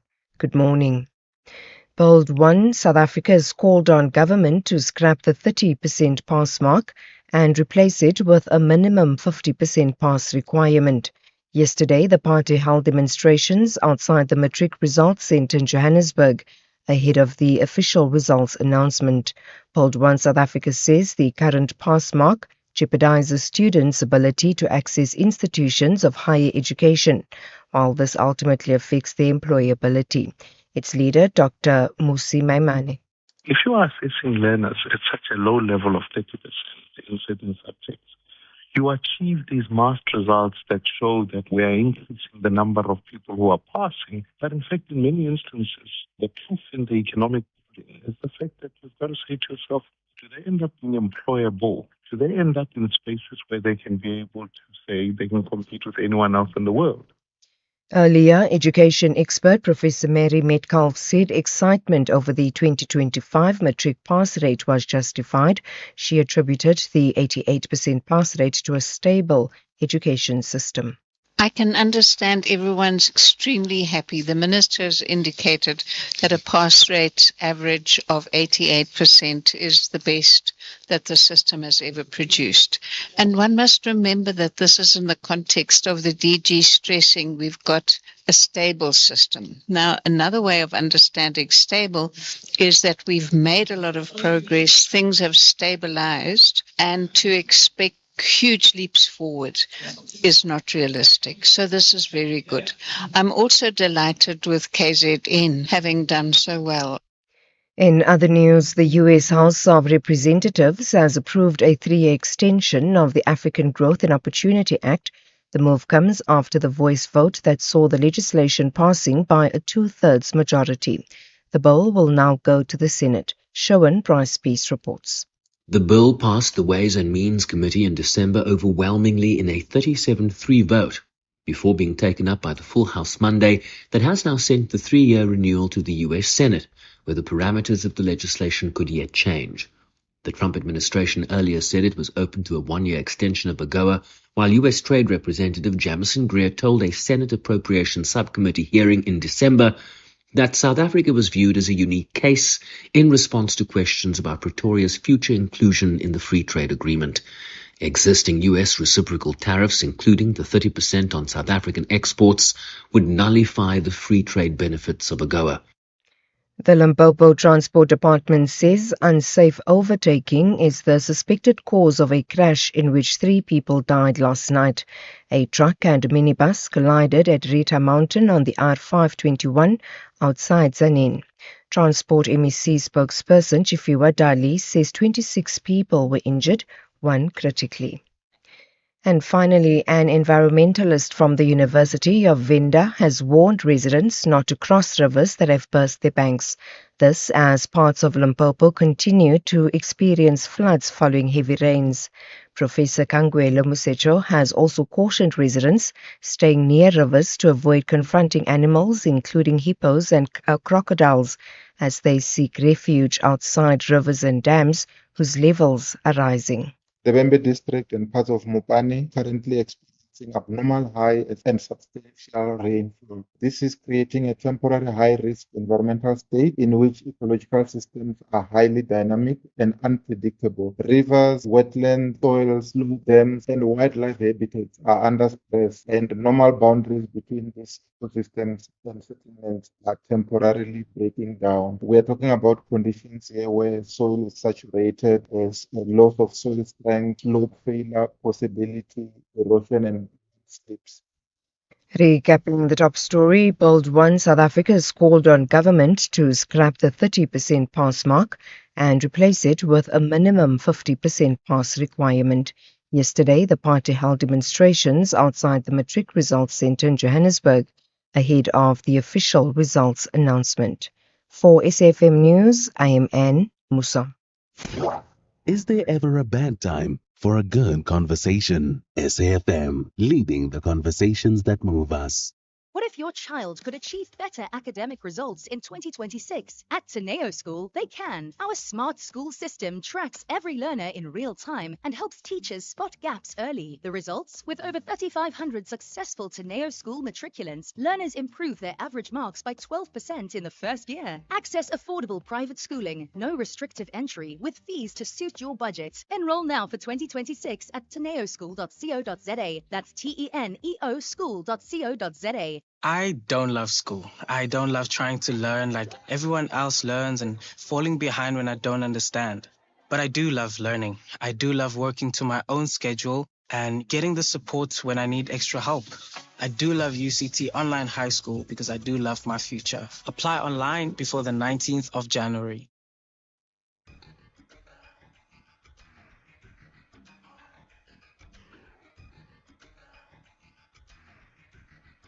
The Talking Point with Kathy Mohlahlana. Weekdays, 9 a.m. till midday.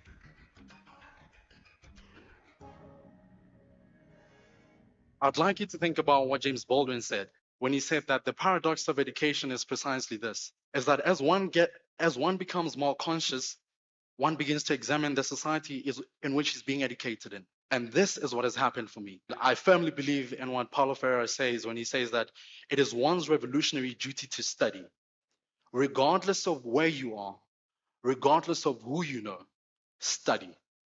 Because one thing that people cannot take away from you is what you know and your intellectual capacity to think at a superior level. Because regardless of what skin color you are, regardless of what sex you are, everyone bows down to superior thinking. And by the time that I'm out of university, I'm going to keep on reminding you of this because I will need every single one of you. My hope for education is to be able to get to the point where we have built a cathedral of consciousness that restores the dignity of people, that instills an identity of transformative resistance, but most importantly,